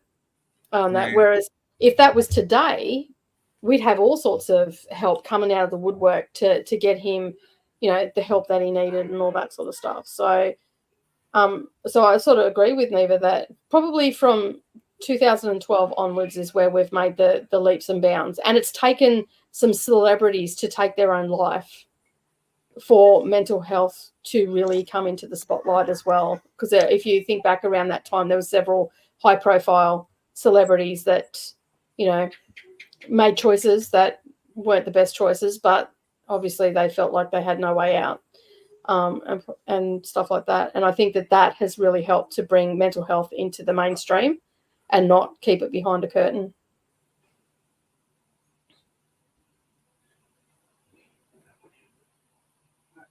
Nothing. Crickets. I just have so much recent shit with that. Yeah.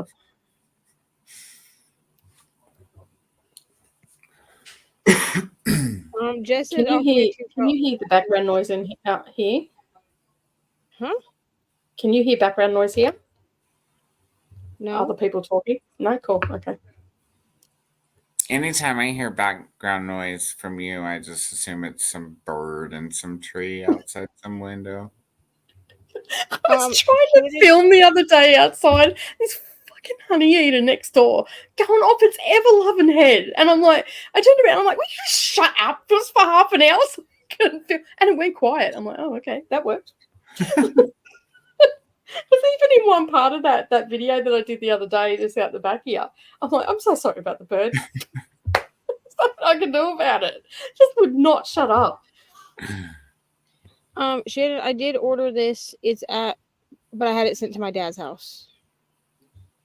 So I didn't want it sent here and then it not get here in time. Mm. So, is it there yet? According to the shipping thing, it's supposed to be, but none of them are good at remembering if shit came or not. So, and if I ask my dad, like with his dementia, he'll tell me that something came, and then he'll forget like 3 hours later that it came, and he'll be like, "No, it didn't come." So I'm going off of the shipping. The shipping thing says that it arrived a couple days ago. So, okay. Which was another reason I texted my brother, but he hasn't answered me. So.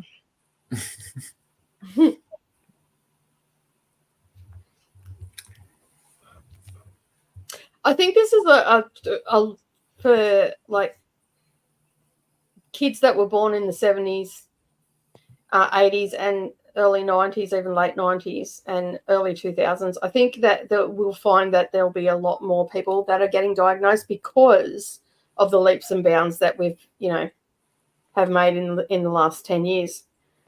People are seeking out answers now, you know, instead of just accepting it that we're, you know, weirdos or whatever. And yeah, it's a lot more talked about now, and it's like, I don't know. And doctors are more open to it as well, like having the discussion. Like, I don't know how it is in the United States, but here in Australia, doctors are more open and more open to the having the dialogue with their patients instead of just brushing. Oh, you'll be fine. If you find the right doctor here, they are, yeah. Yeah. Also because it's like gives them, like, not saying doctors are bad or anything, but because I work in a medical practice, if they do mental health services, they get so much more money. They do, So it's like so much, like it helps them out as well. Yeah. Like, it's not something that is just happening to a random person. It is just about every single person on the face of the planet have some sort of mental illness at some stage in their life. And it's almost at epidemic proportions now, especially for young people, and also people around my age, Coda's age, Neva's age, are starting now to get diagnosed. Like the amount of people that I know that have been diagnosed with ADHD and they've gone through all their life struggling like fuck. Although I can't speak for anybody else, but I know within my immediate family, such as my husband and my 17-year-old, I would say that my 17-year-old has ADHD for sure.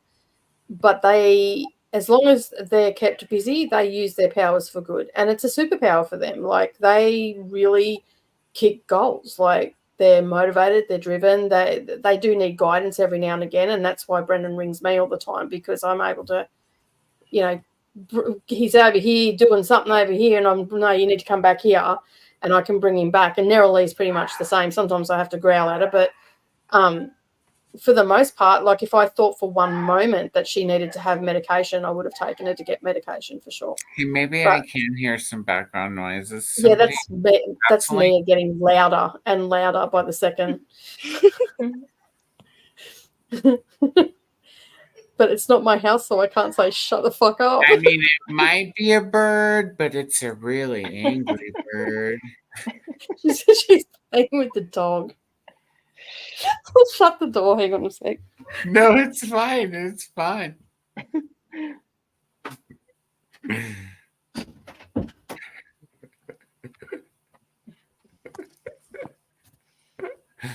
She's a menace to society at times, that child. She's got no volume control. She just gets louder and louder and louder. And of course, their house is still not furnished properly yet, because they've only just moved in here a couple of weeks ago. Echoes. So everything just echoes. And her and the dog are out there running around like lunatics. Yeah. That's just me getting louder and louder. She's 8. That's what they do, man. They just get louder. There's no volume control. There's no mute button. I've looked for it. I can't find it. She's rude when you're reading books. She just comes in and talks to you. It's like, what are you doing? Why are you talking to me? Go away. And then she gets snippy at me because I'm using my phone to listen to an audiobook and she wants to listen to Amari. Like, it's my phone and I'm doing something with it. The biggest issue in the United States right now with trying to get a diagnosis is that everything is backlogged from COVID. Because prior to COVID, it was not as difficult to get, especially for things like ADHD, it wasn't as hard to get diagnoses. But now that COVID happened and everything got put on hold for almost 2 years, everything is backlogged. So if you weren't able to get in for a diagnosis process, I'm speaking specifically for ADHD. There are other things like autism and stuff like that is much harder to get diagnoses for, but ADHD is one that even in America is more of a streamlined, like it's more of like a talked about, like pretty normal thing for people to have. But I have noticed that the friends that I have that got diagnosed before COVID were able to see like their primary care physician and like get everything done, and were able to get diagnoses much faster. Everyone that I know that has tried to get diagnoses since 2020 has had a lot of trouble because because people got put on waiting lists and then it all got backlogged. And so now they have to see people in the order that people were showing up. So there's a lot of waiting time now. They also have to be really careful about ADHD. Yeah, well, especially in prescriptions that come with it are amphetamines. Well, they've just put Mia on Yes. because Mia's just been diagnosed with. They've said that she's got ADHD, and they've just put her on a blood pressure medication. Yeah, they don't use. Honestly, with ADHD, they have found many other medications to use other than amphetamines. That's good Because they can't. Because you can't give. If I go in, I'm not saying like you're gonna get on an amphetamine. What I'm saying is they're careful about diagnosing people with it because people go pretend to have it to get amphetamines. right, but what I'm saying is because they've found other medications, like what Nicole said, like with there's like a blood pressure medication. There are anxiety medications that you can take that are not addictive medications that will also help with ADHD. But the other thing they have to be careful with ADHD is that ADHD symptoms, bipolar disorder, especially in women, can look like ADHD, and it's not.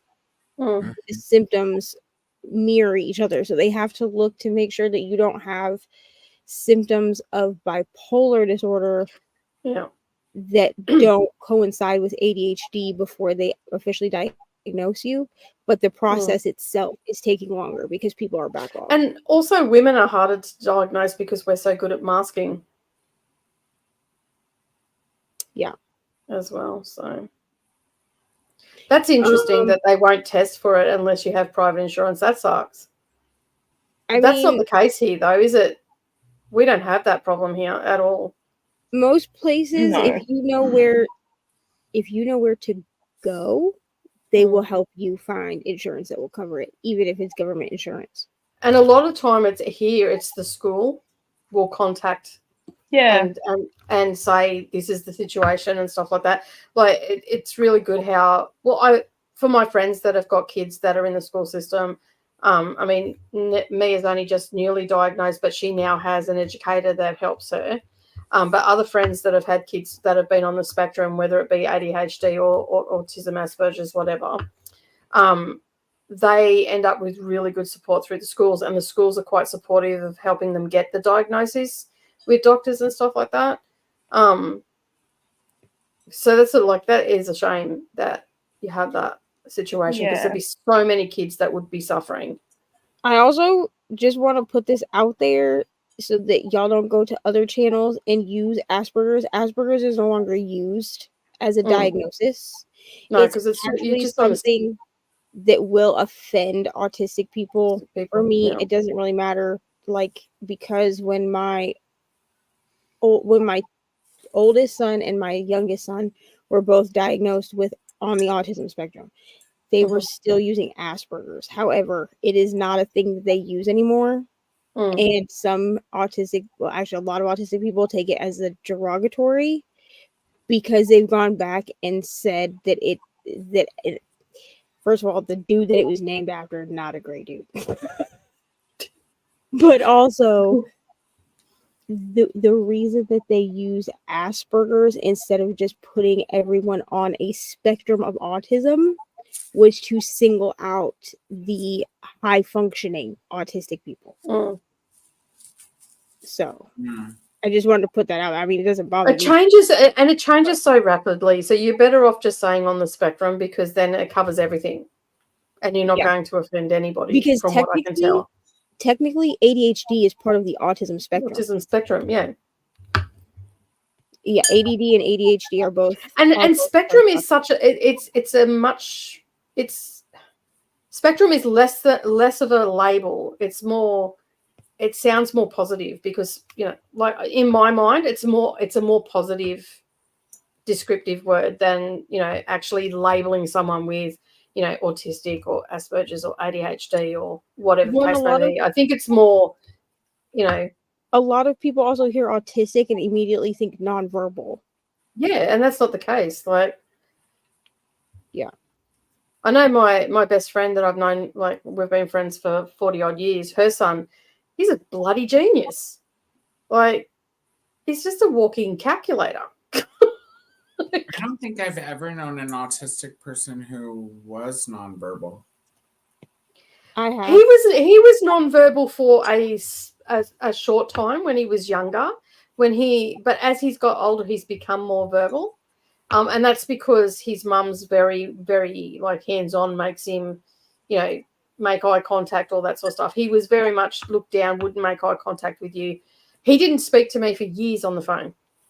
He'd answer the phone and I would have a complete conversation with him, and then he'd hand the phone to, but he wouldn't say anything to me on the phone. But he would stay on the phone with me, whereas everybody else he would not stay on the phone with, because I was his Auntie Nicole. So he'd stay on the phone with me and he'd acknowledge the fact that, like, you could hear him breathing. So he was still holding the phone. And Michelle would get on and she'd be pissing herself. He listened to you. Yeah, she goes, you could see he was listening, but he was not going to say anything. And then eventually I kept talking to him and he started to say hello. I'll get mum. But it took years for him to do that. He was more verbal with his he was more verbal with his mum, but he was still considered nonverbal. Gotcha. My brother was nonverbal till he was 5, and then after he turned 5, even now he's 22, and if he feels very overwhelmed, he will not communicate with you in any way but sign language. We all had to learn basic sign language. And when I say basic sign language, I mean beyond like what's considered like baby sign, in order to communicate with him, because otherwise he would just do what Ari does. Ari will, if she feels overwhelmed or she doesn't want to ask you for something, she will just stare at you. Ari's not considered nonverbal, clearly. Clearly, she's far too sassy for that. But she will just stare at you, and then like I've had to look at her and be like, okay, well, until you can communicate with me what you need, like I can't help you because I can't read your mind. Like I don't know what you need. But my brother taught. My mom decided to teach him sign language. One of the good things that she did, because but I feel like she did it because it frustrated her that he wouldn't communicate. So she really just did it so that she didn't feel frustrated. Which is understandable, because like if you're frustrated, you're not going to be able to give the child what they need anyway. So like, regardless of what sort of person she was, it was actually a good thing. It was a good thing for your brother, and it was a good thing for her. Yeah. So like, regardless of what sort of person she was or whatever, take it for the silver lining that it is. Yeah, because I mean now there are times, I mean not as frequently because he's 22, so he knows how to like walk away from a situation if he feels like he can't communicate. But if he really needs something and he feels too overwhelmed to talk, then he will use sign language. I mean, I'm pretty rusty on it. I can understand. Is it usually the middle finger? No, like I feel like Michelle's son wants to do that sometimes too. He doesn't. So I think he has an understanding that sign language is its own language. So it's not something that he uses like to be funny or to like he legitimately only uses it when he's trying to communicate. Yeah, and that's fair enough. Where do you live, Chris? In the 1960s? Because that sounds that's horrible. Like I've lived in quite a few states and I've literally never experienced this. And I mean, when I say quite a few states, I mean like very conservative states. Florida is a very conservative state. So what are you studying at uni, Brooklyn? Psychology. Okay, cool. Yeah. So are we just like your lab rats? No, that's my family. Good to know. I'm not related. I'm doing like sociopathy this semester, so it's like really good because I can really psychoanalyze my father. Like it's just perfect. He's not having a good time. He knows that I'm like watching him from afar. I know why he's the way he is now. Yeah. He's probably like, please leave me alone, Brooklyn. Yeah. Stop trying to doctor me. Go away. Yeah. No one will like talk to me anymore. They're like, if you get too much information, you will like start something here. The further I get into my degree, the less people talk to me in my family about certain things.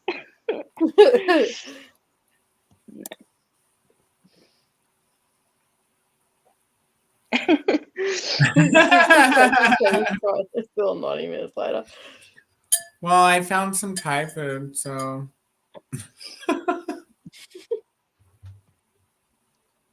I do need to go eat my dinner. It has arrived. What did you order? Oh, you ordered Chinese. That's right. Yeah. Owen came and gave me some of his pizza.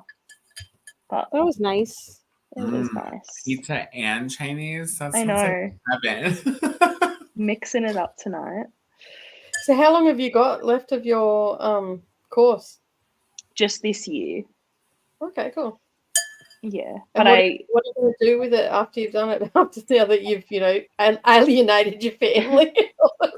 I have no idea. I don't know. Because I have to do like more study if I want to become like an actual psychologist. Yeah. And I don't want to be at uni for any longer, so I'll find something. I don't know. If you were to go further, what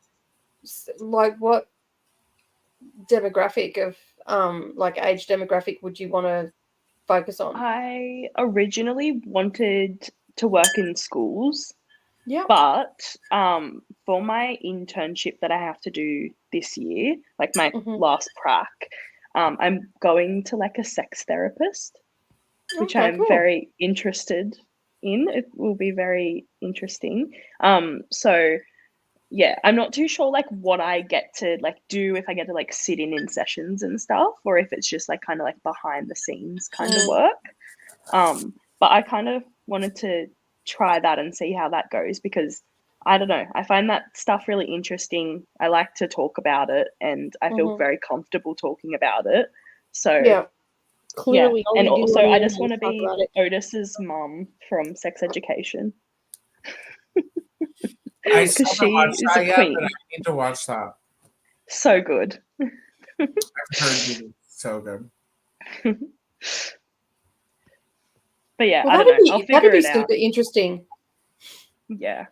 It'd also be a bit depressing too, because there'd be a lot of trauma for the couples, because there is a lot of trauma around sex for a lot of couples. Yeah. Yes. So, it could go either way there. Yeah. It could get pretty weird. Fully. You're sitting there trying not to judge, you weird ass motherfucker. Yeah.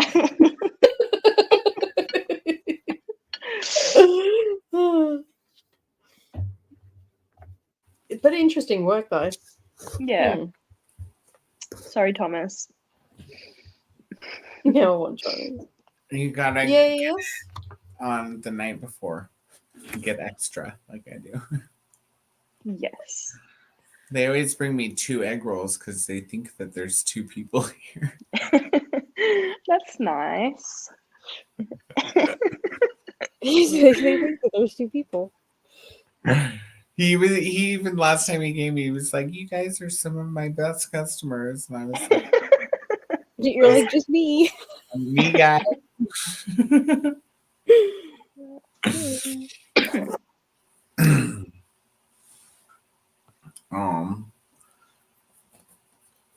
I am getting tired, guys. I think I might have to. Honestly, me too. I was gonna see, is there anything anyone else wants to talk about while we're here? Nicole's like, hell no. Sex, baby. Let's talk about you and me. Let's talk about all the good things. Did you end up talking about Saltburn? No, we're not talking about Saltburn. I only get one unhinged spoiler away. Yeah, I feel like Saltburn is for the unhinged. Yeah. That shit's wild. Okay. We need to go into detail with it as well. All I can say is the bath scene. I know. Oh, I don't know. You know, Lush made a bath bomb. I don't know if this was real or not, but I saw, and they made a Saltburn bath bomb, and when you put it in there, it just looks like milky water. So bad. It's so wrong. I mean, milky water, milky stringy water. because Okay. We will be figuring out when. I just have to get moved. Okay, once I get moved, everything will be back on track. So we'll figure out when will work for everybody to do the Unhinged podcast because Katie's part of it too. So I don't want to leave her out. Yeah, no, that's cool. I don't know if Katie has watched Saltburn. I think she has. I think she said that she has. I don't remember. I'm pretty sure she said that in the Voxer. Or sorry, the Voxy. I'm not gonna lie to y'all. I wish I hadn't watched. You know, I'm never gonna let you live that down, right? No one is. Brittany's calling it that to me as well now. Oh, is she? And Leandra, yeah. I don't know, Thomas. That's okay. I will try to figure it out. I can't find the photos. Oh yeah. Forgot about it. Nasty. One Yeah, day. I can't find it either. I did a Google search. We'll find it. It'll have to be somewhere. Called Hot Because there is mentions of it. Because when you put in 70s Hot Stuff 70s porn movie, there is a reference to a movie called Hot Stuff, not the bad porn movie. So there is a movie out there called that came up that came up on YouTube. There was some sort of bit that they must have taken out of the Hot Stuff thriller movie, and it said in brackets not the 70s porn movie. So it is out there somewhere. It's just you just have to find it. I don't know. I'll try. That will be your job this week while at work. Your extra job, and then is maybe to find one of these Unhinged podcasts. Yeah, you know. I don't know. That might be a little too unhinged.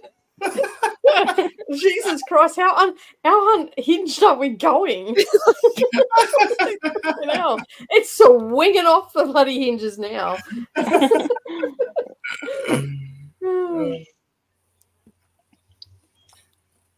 Oh.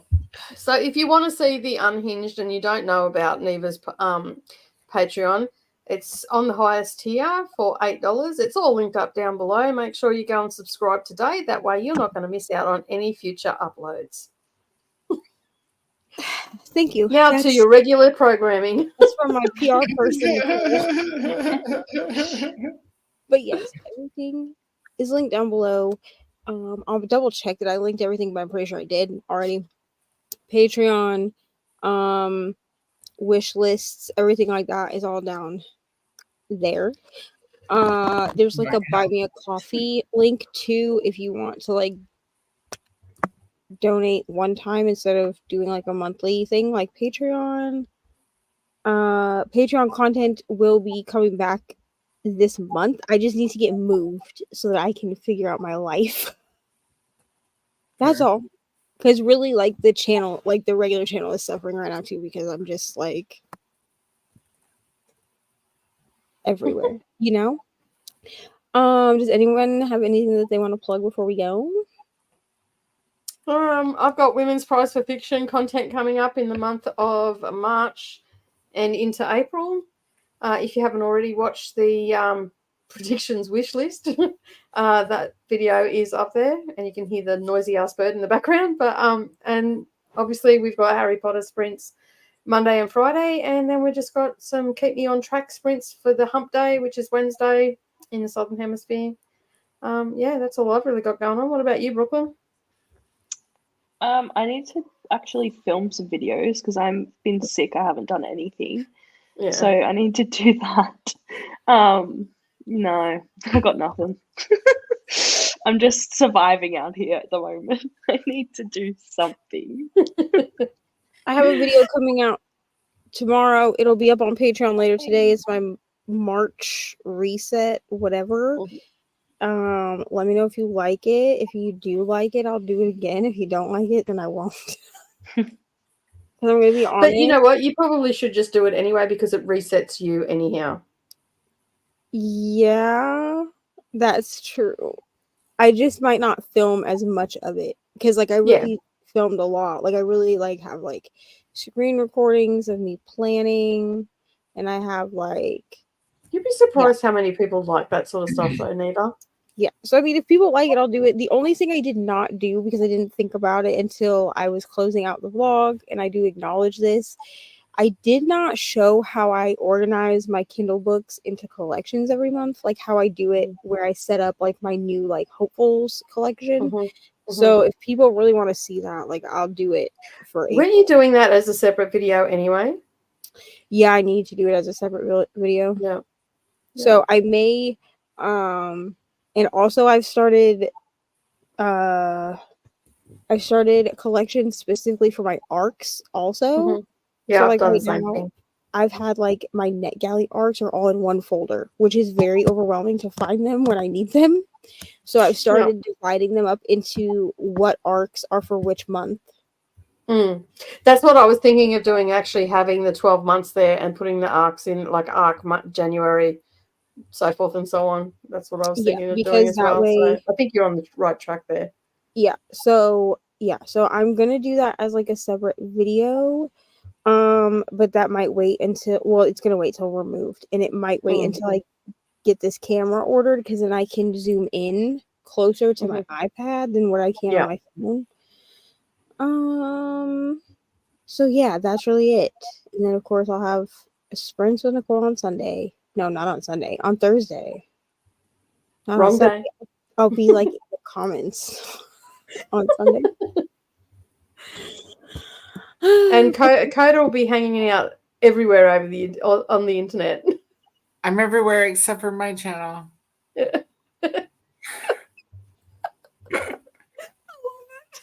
Well, how many subscribers are you up to now? Last time I checked, I was at like 91 or something like that. Yeah. That's 94. so funny. I'm sitting at 94 now. So 3 whole awesome. since then. Yeah, that's pretty cool. I have 124 before I hit 1,000 subscribers. So I've got 6 subscribers in the last 2 days or something. So and the only reason I knew that is because I'd been switching in and out of my accounts, because I've been uploading and unlisting stuff and all that sort of stuff. So I was actually in the back of house to actually give a shit. It's like big bold letter, like big bold numbers, so you sort of can't not see it. Like, it just smacks you in the face when you go back of house. So yeah. What's your prediction, Liz Nicole? And the dog barked at the bird. I'm not surprised. Like, that bird was going by Monday. What was that? Sorry? I said I bet you're okay by Monday. We'll say okay Monday. Okay Monday. Okay Monday. Yeah. What are we okay Monday for? For the 1K. Oh, for the 1K. Yeah. Okay. Like, I was lost then. I'm like, okay, maybe I've had too many drinks. 2 a.m., bro. It's fine. Okay, so we've plugged everything we need to plug. Yeah. Yeah. I mean, Coda, absolutely not. Okay, so thank you for hanging out with us on another early morning, late night sprint session where we got nothing accomplished as usual. We did. We sprinted for 30 minutes, and some of us ate food. And that's true. Hey, I've drunk 3 pink gins. I've cooked spaghetti bolognese, fed an 8-year-old, done the dishes, and put everything away. Okay, I lied. We were very. I drank 2 bottles of water productive. and a whole bottle of wine. I'm sorry. I misspoke. We were all very productive today, honestly, because I did read and I did watch YouTube, and I did eat, so we're very productive. So thank you so much for hanging out with us, and we'll see y'all in the next one. Goodbye.